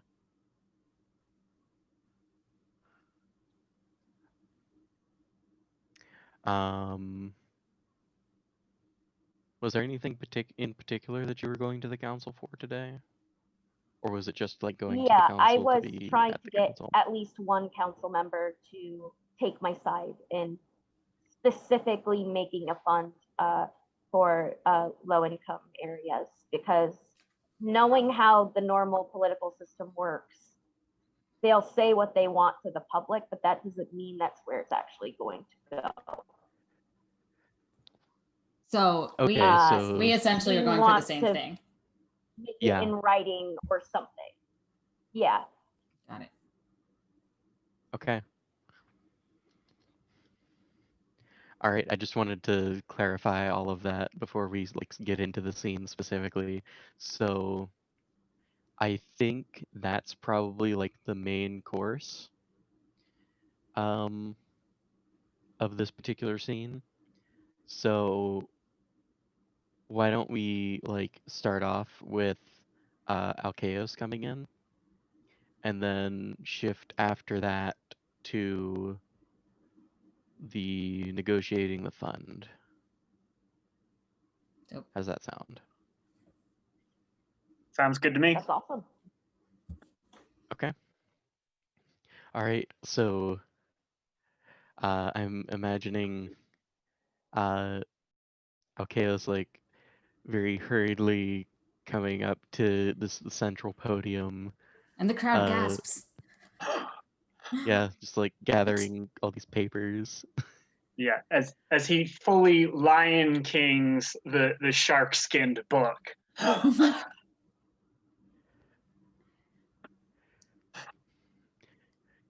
All right.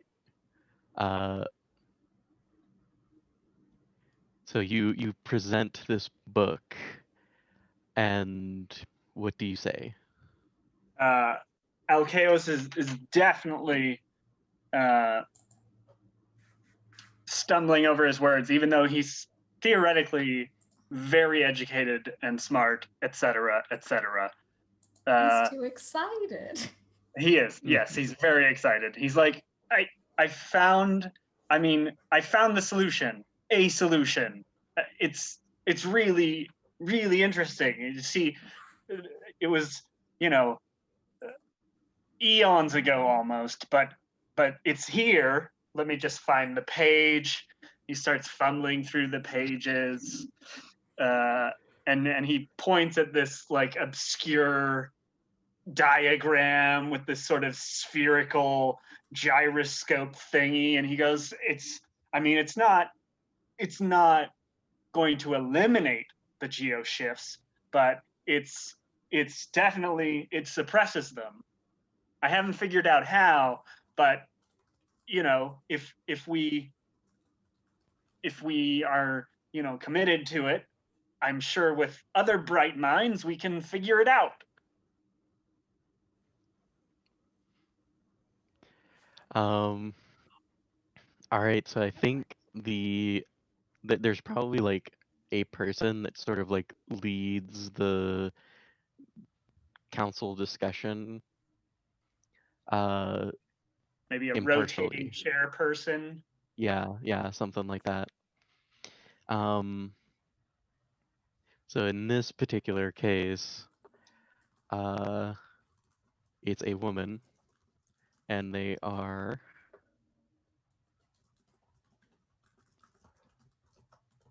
actually let's I think it's Narissa in this case.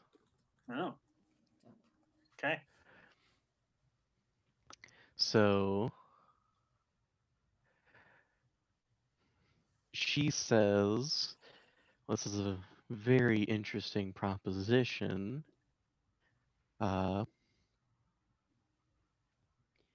Do you have the means to construct such a thing at the moment?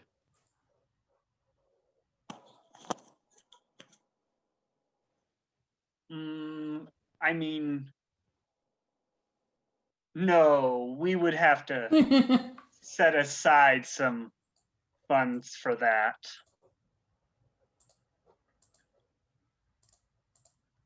All right.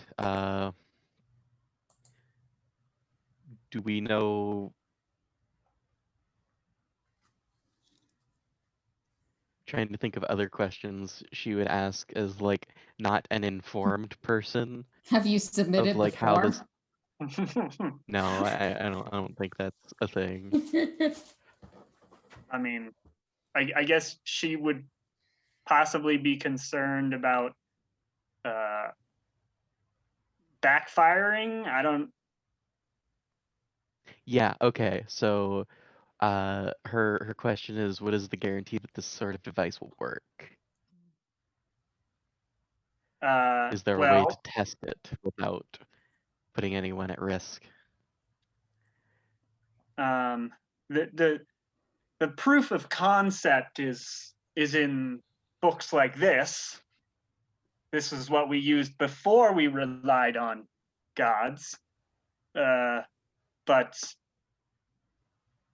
I would happily keep the council informed at each step of progress.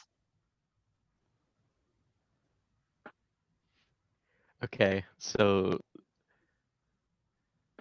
out of character, I'm getting the sense that you're like basically now asking for like a research fund kind of deal. Yeah, or he might even he's not so cocky as to think that he can do it himself. Okay. I think he would more likely suggest, a research team. Okay. You know? I definitely think there is, especially because Narissa herself is is Aquinas. I think she has an interest in this technology as well. And I think any of the other Aquinas council members are equally interested, cautiously so. But I think that definitely gives you some pull, especially the fact that you're a Hierophant, in getting like maybe a team of other Hierophants together to specifically research this application. Right. Let me see what kind of role you should make for that. Because I feel like this comes to a role like I think in general well, let me find out. In general, the council is sort of for this, even if some of them are only necessarily interested in it as a backup. Because there's definitely certain people on the council who are still interested in the old ways, the old regime of having a deity to control things.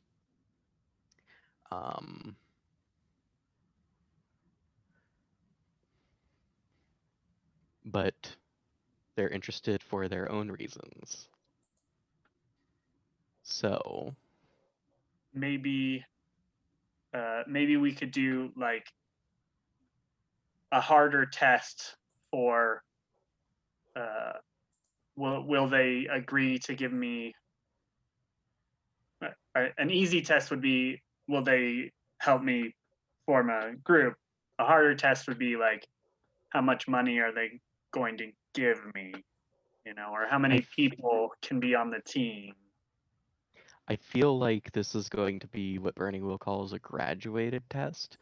So Okay. depending on how well you succeed is going to determine like how good of an outcome you have. Okay.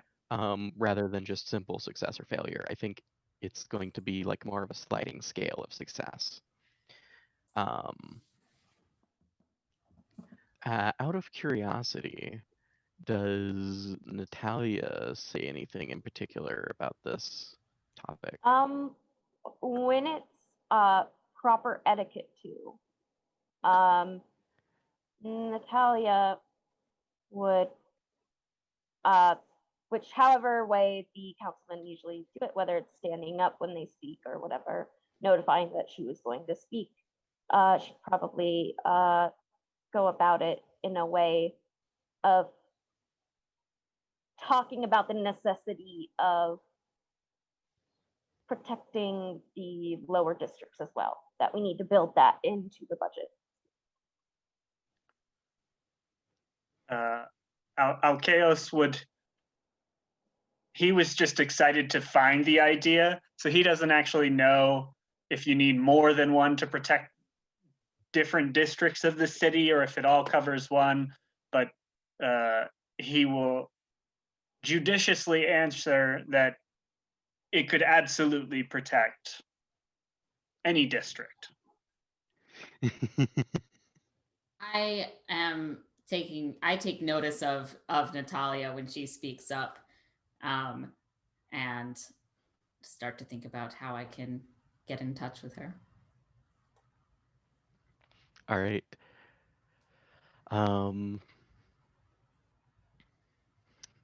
Let's see something real quick. I don't technically have the persuasion skill.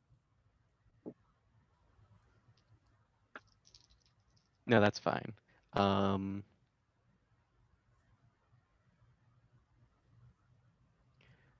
So coming as as a surprise to no one. I think also Lorelai is like very against this prospect, just because that's someone else that we know that's in this council. Wanted Yeah. to provide their stance on things. So I don't think it's necessarily a persuasion role. I think because there's other social skills, and they're not all based on will. Specifically, your character, I think, has rhetoric. Yes. Yes, so that's a social skill. And I think in this case, that's what you would be using. Okay.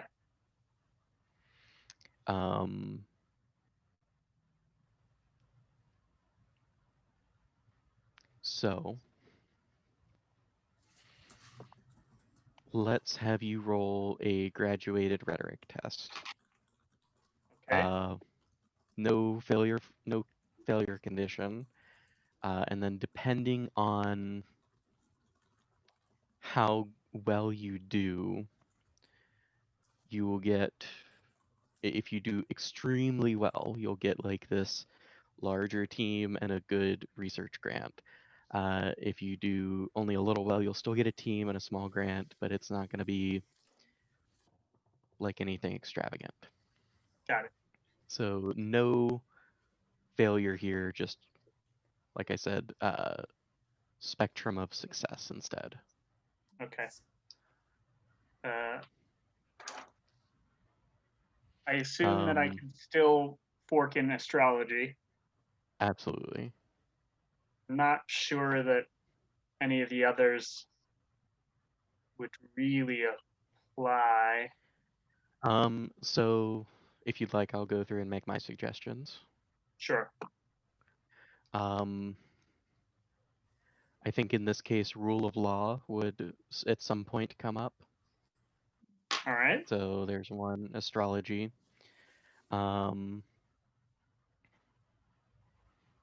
I think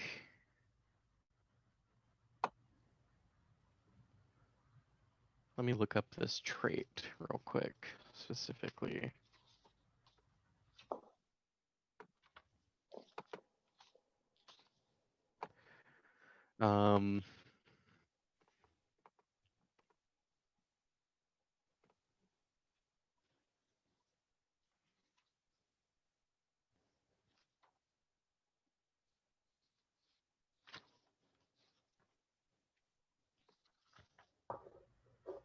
Specifically the affinity for books and scrolls. Very good at convincing you that this book is interesting. Yeah, I mean, It has pretty maybe. pictures and shark skin bound. What And more could you want? Yeah, that's right. We got them underwater tanners. Yeah. Yeah. Somehow. I don't want to even imagine what kind of grossness an underwater tanner would be. If you're unfamiliar with the process of tanning, it smells horrible.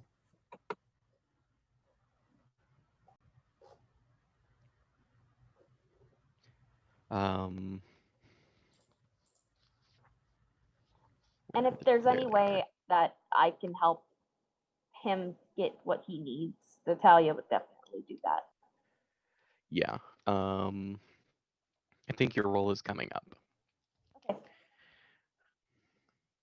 Not necessarily for this instance. Um,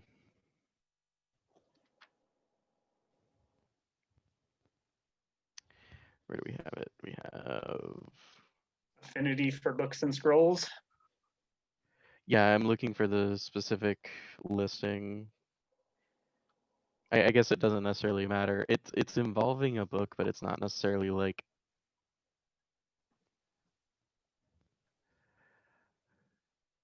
them looking at the book. It's you telling them what's in the book. So Yeah. probably not applicable in this case. You can Um, fork ancient history, I think. okay. Obscure history. The rest, I think, don't apply. All right. Here goes nothing. Clickety clack. Oh, it's gonna be a small team for me. Oops. That's a 3. 3. Okay. Yay. What was the astrology die? It was a 3. Okay. Would you like to spend a fate point to re-roll one of those dice?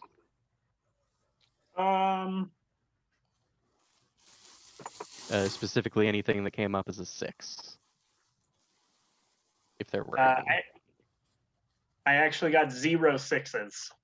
Oh, okay. Yeah. I may just change a fate point to be re-roll a die without any specifics to it because it's kind of confusing.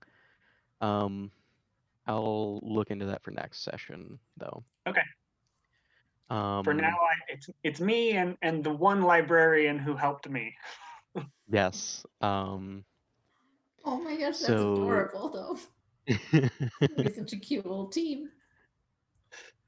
I think you definitely get like at least one more person involved in the research. As well, we should look at the kind of I'll figure out the details for the fund because there's actually a fund mechanic in Burning Wheel. So that's, yeah. I'll work out the specifics for that. Okay. But yeah, I will mark down that you got 3 successes.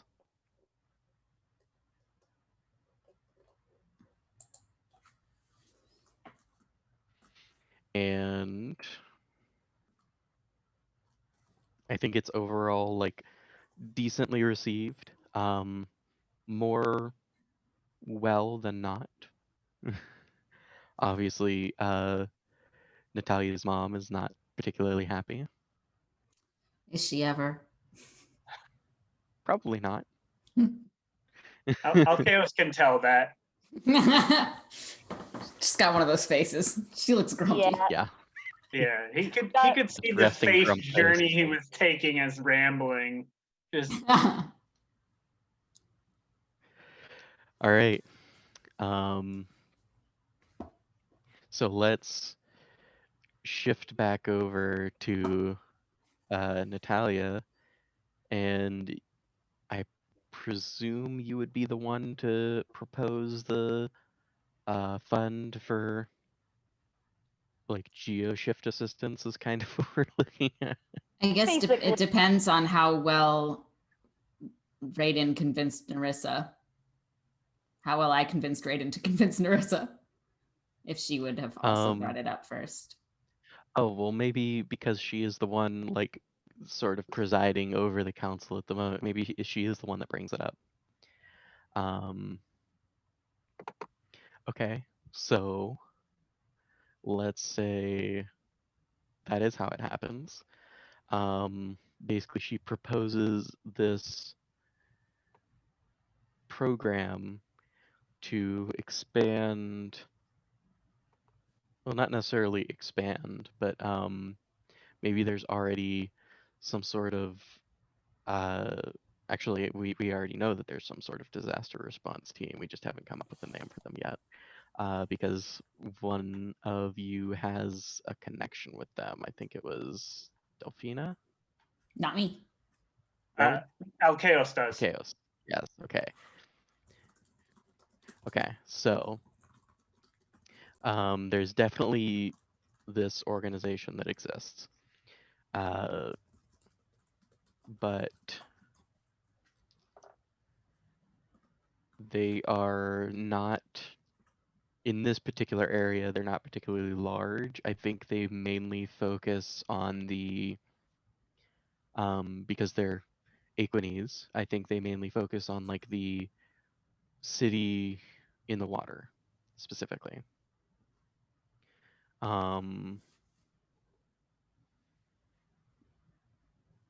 So this would be for,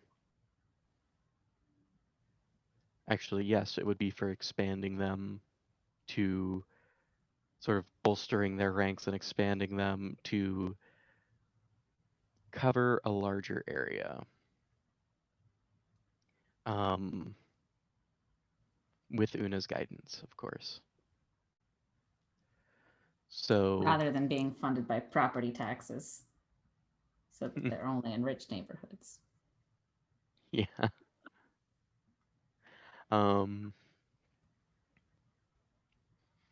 So, and maybe there's like quote unquote suburbs that kind of exist just outside of the city state. And I imagine like those are also like a main sticking point for like we need to support these communities too. So let's say that she proposes like just an overall increase to not only their, yes, hello Emma. Sorry.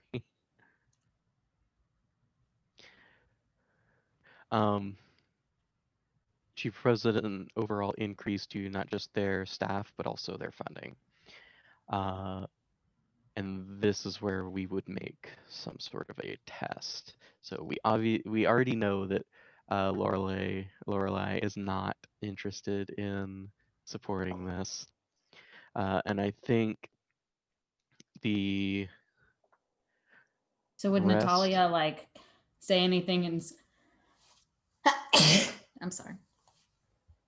I think actually because of the result of the roll earlier, bless you. I think because of the result of the roll earlier, she's actually going to like subtract a die from what y'all are trying to do here. And I think the majority of the council is probably for this, but there's still definitely like a substantial number of people who are not interested in wasting time with this. They want to just hurry up and get the next deity on the throne kind of deal.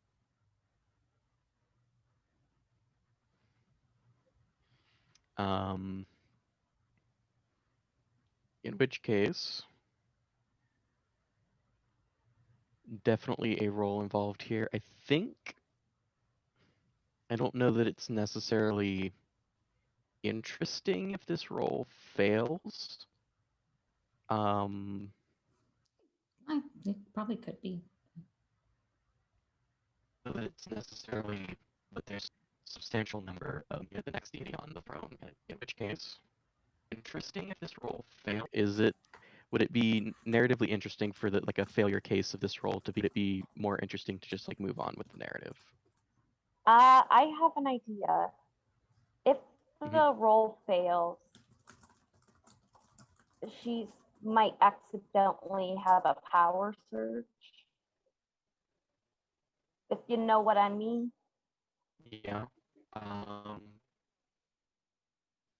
Like her emotions go out of control with seeing these people not care about their own citizens. I think in terms of failure of the actual, like, as well as that, just in terms of like, if the council votes no, that would still create an interesting pathway for like Delphina and Natalia to work on finding other, to work on Definitely. still making Sure. it happen. Yeah. Okay. So then we will go with a failure condition of like having to appeal it and bring it back up to the council later. So I think this is going to be more of like a, I don't think it's just Natalia or just Delphina. I think it's going to be like a combined role for both of you. Cool. So let's say, what skills are both of you thinking of using here?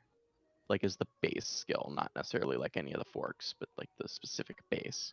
So this is a little weird, but I would not, I'm not like standing up and speaking in the meeting because I would rather not do that. But I think that I used my seduction basically earlier. Okay. That was my main way of Yeah. trying to. Yeah. You can definitely do that. Cool. Let So them like this will have childbearing fish happened hips. previously. This will have happened previously, Yeah. but you'll make the roll now. Yeah. Okay. So then Mary, what roll do you want to make for Natalia? Persuasion. Persuasion. Just She's straight gonna try persuasion. Okay.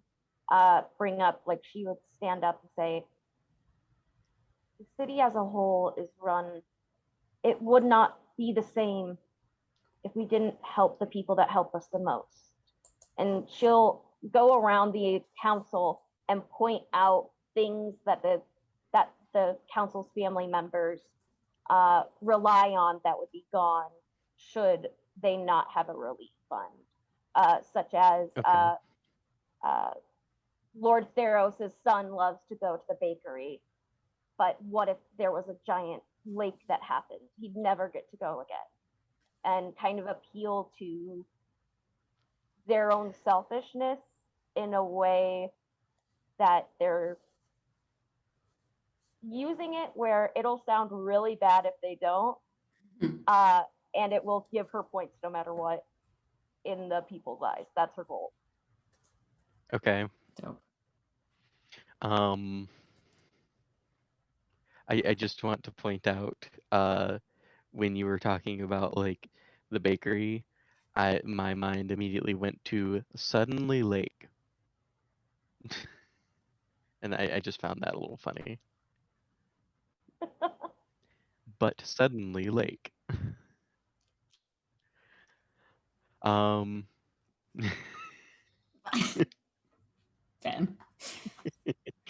Okay. All right, I'm gonna fork rhetoric into seduction, if I may. I'm like, yes, you oh can. yeah. But I love the picture that paints. Gotta do what's right for the citizens. And what's right for my fish vagina. In his ear. Roses are red, violets are blue. Save the city and I'll kiss you. Beautiful. Okay. I definitely think Mary, that Natalia's mom is going to be this is where she's going to like chime in and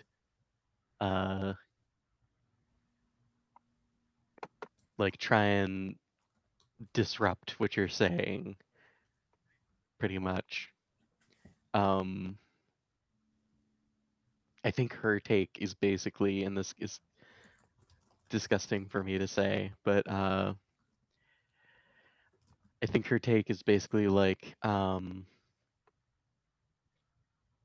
we need to keep the focus on the higher ups because they're the ones who actually run the place, like basic crappy rhetoric that, yeah, I don't actually agree with anything that just came out of my mouth. Your basic oligarchy stuff. Yes. Yeah, so she's gonna be like, whenever you bring up something specifically about like your son going to the bakery, well, she's gonna like point out, well, the bakery wouldn't be there in the first place if we didn't give that person a business grant or some crap like that.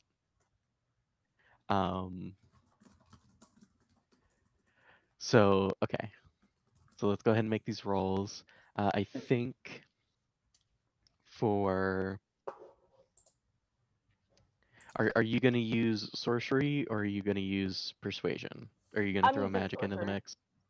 Okay. And I was thinking rule of law. What's Absolutely. let's see, city wise, noble wise, court gossip wise. Nice. Because I can pull that out if I need to.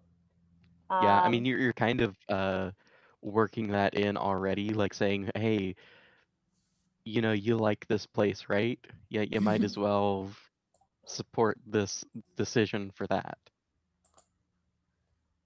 So yeah, absolutely court gossip wise.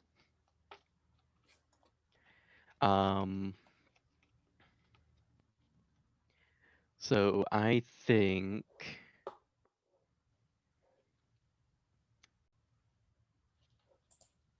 Natalia, for you, this is gonna be especially with Lorelei butting in, I think this is gonna be like an obstacle 4. What's the obstacle for me? For you, let me see, I think it's typically based on the will of the person that you're targeting, but I would need to use the scale and come up with something in that case.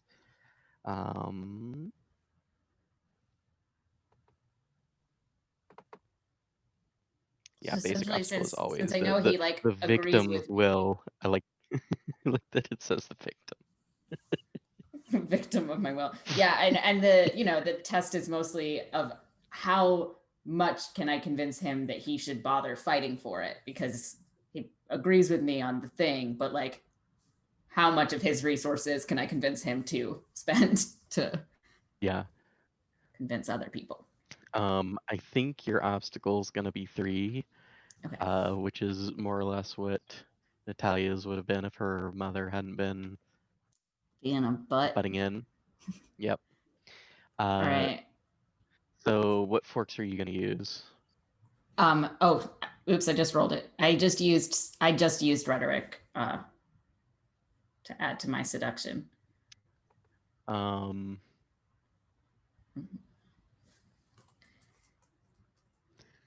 I think you could I think you can fork anatomy in this case too. Okay, I mean, I think I already succeeded, but I'm gonna just add that because that's funny to me. Oh, and I succeeded in anatomy. Of course I did. Of course I did. Swaying those hips. Like, you don't need your voice, you need body language. That's great. Got a whole Ursula vibe going. Okay, here. so yes, you yeah. definitely succeed. And oh, and you rolled astrology as well, or was that for a previous roll? But nothing happened. Right? It's still a success. Oh, nice. It counts as a regular success, but when it rolls a 6, it explodes. Gotcha. Cool. Okay. So I succeeded more quite than hard. succeeded. Yes. Okay, so Natalia, how many dice are you rolling? I wasn't counting your I'm gonna forks. include astrology just in case. Okay. And then so All right. can I add etiquette in as well? Yes, absolutely. Okay. There's a lot of dice. I'm sorry. It's fine.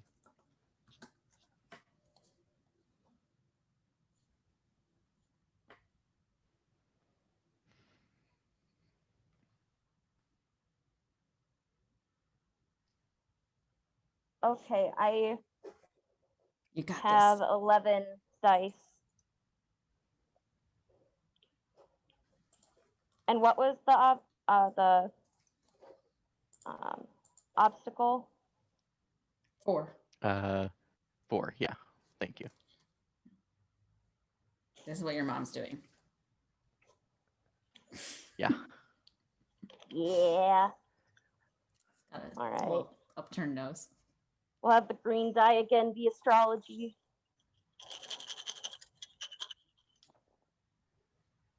All right, I got a 1-6, or else I have 3 successes, so I'll re-roll the 6. Yes. Nice. So that would be I had the 1-6, the 2 5s, 1 4, so that's 4 successes. 4 successes. Okay. Yeah, that you meet the obstacle. Yay. So both of you succeed. Fantastic. Boom. So definitely at this point there's some talks that are starting to go around about like the specifics of uh the nature of this expansion of the disaster team. Um and I think this is a good spot to end the scene and go towards the end of the session because we're a little over, but we still need to do end of session stuff actually. Cool.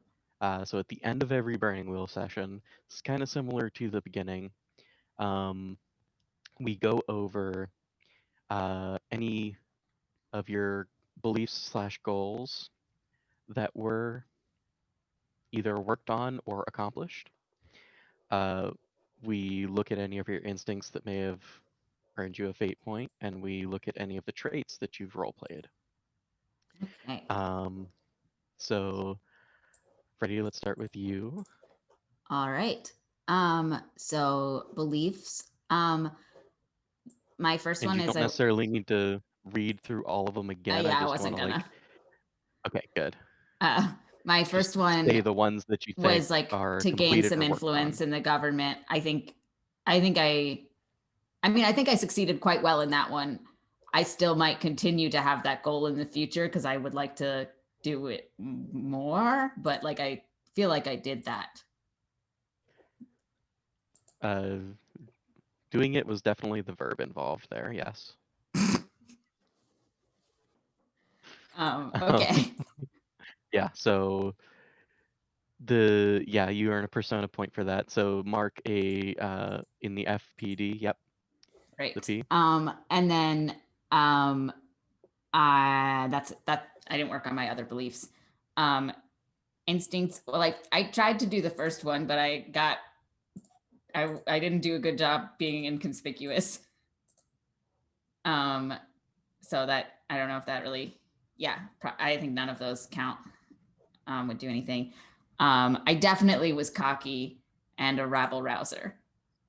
Yes, so you get a fate point for each of those. So just like Cool. Where do I note put? them on your hands, and then Great. when we're done with this page, you can go over and add them to your Okay, and then I think your that's other it. graph. I didn't use any Yeah, I math. think so. So 2 fate points and a persona point for you. Awesome. All right. Benjamin, let's go over your stuff. Okay. So Definitely one. Yeah. Yeah. Not two this time. No, but you definitely completed your belief in regards to figuring out what the previous cities did in the past. So you can mark that one complete. And just as a note for everybody, when you complete a belief, you have to change it somehow. Um, if you're just like moving it half a step forward, that's fine. You just have to change it in some fashion. Usually to reflect what the completion looked like. Like, all right, now you have these plans and the council has set something forward for you. So maybe your like next step is going to be uh, finding the plans for the auxiliary machines, something like that. It doesn't necessarily have to be that, but that's like one of the logical progressions that you could have. Yeah. So that one's a persona point. Um, didn't really work on number 2, but what about your instincts? Yeah. Don't think I actually touched on any of them today. And even if you RP them or they like work to your benefit, you don't get anything from that happening. It's when your instincts specifically like disrupt your character's life in some fashion. Okay. Yeah, then Um, definitely not. okay. What about your traits? Which ones do you think you RP'd this time? Learned. Yes. And is that the same with the die traits? I think generally yes. Where like getting the benefit of them is the kind of benefit that you get, unless it's like really specific RPing, then yeah. Um, I definitely think you get a fate point for um, rabble rouser because you just like went straight to the council. Oh, Yeah. sweet. And favors the new order. I think you also get a fate point for.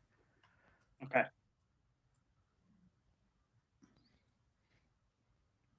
All right, so that should be 3 fate points and 1 persona, I think. Yeah.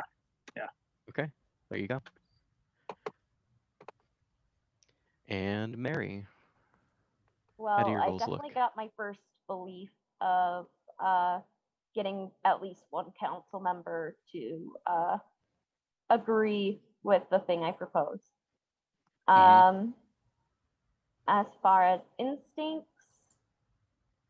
I always stick up for what is right, does tend to get me in trouble. And it definitely got me in trouble with my mother today. Yes, I'll give you a fate point for that. I don't think I quite succeeded on I stick my nose places where it shouldn't be, but that will happen soon, I'm sure of it, with more court sure. business.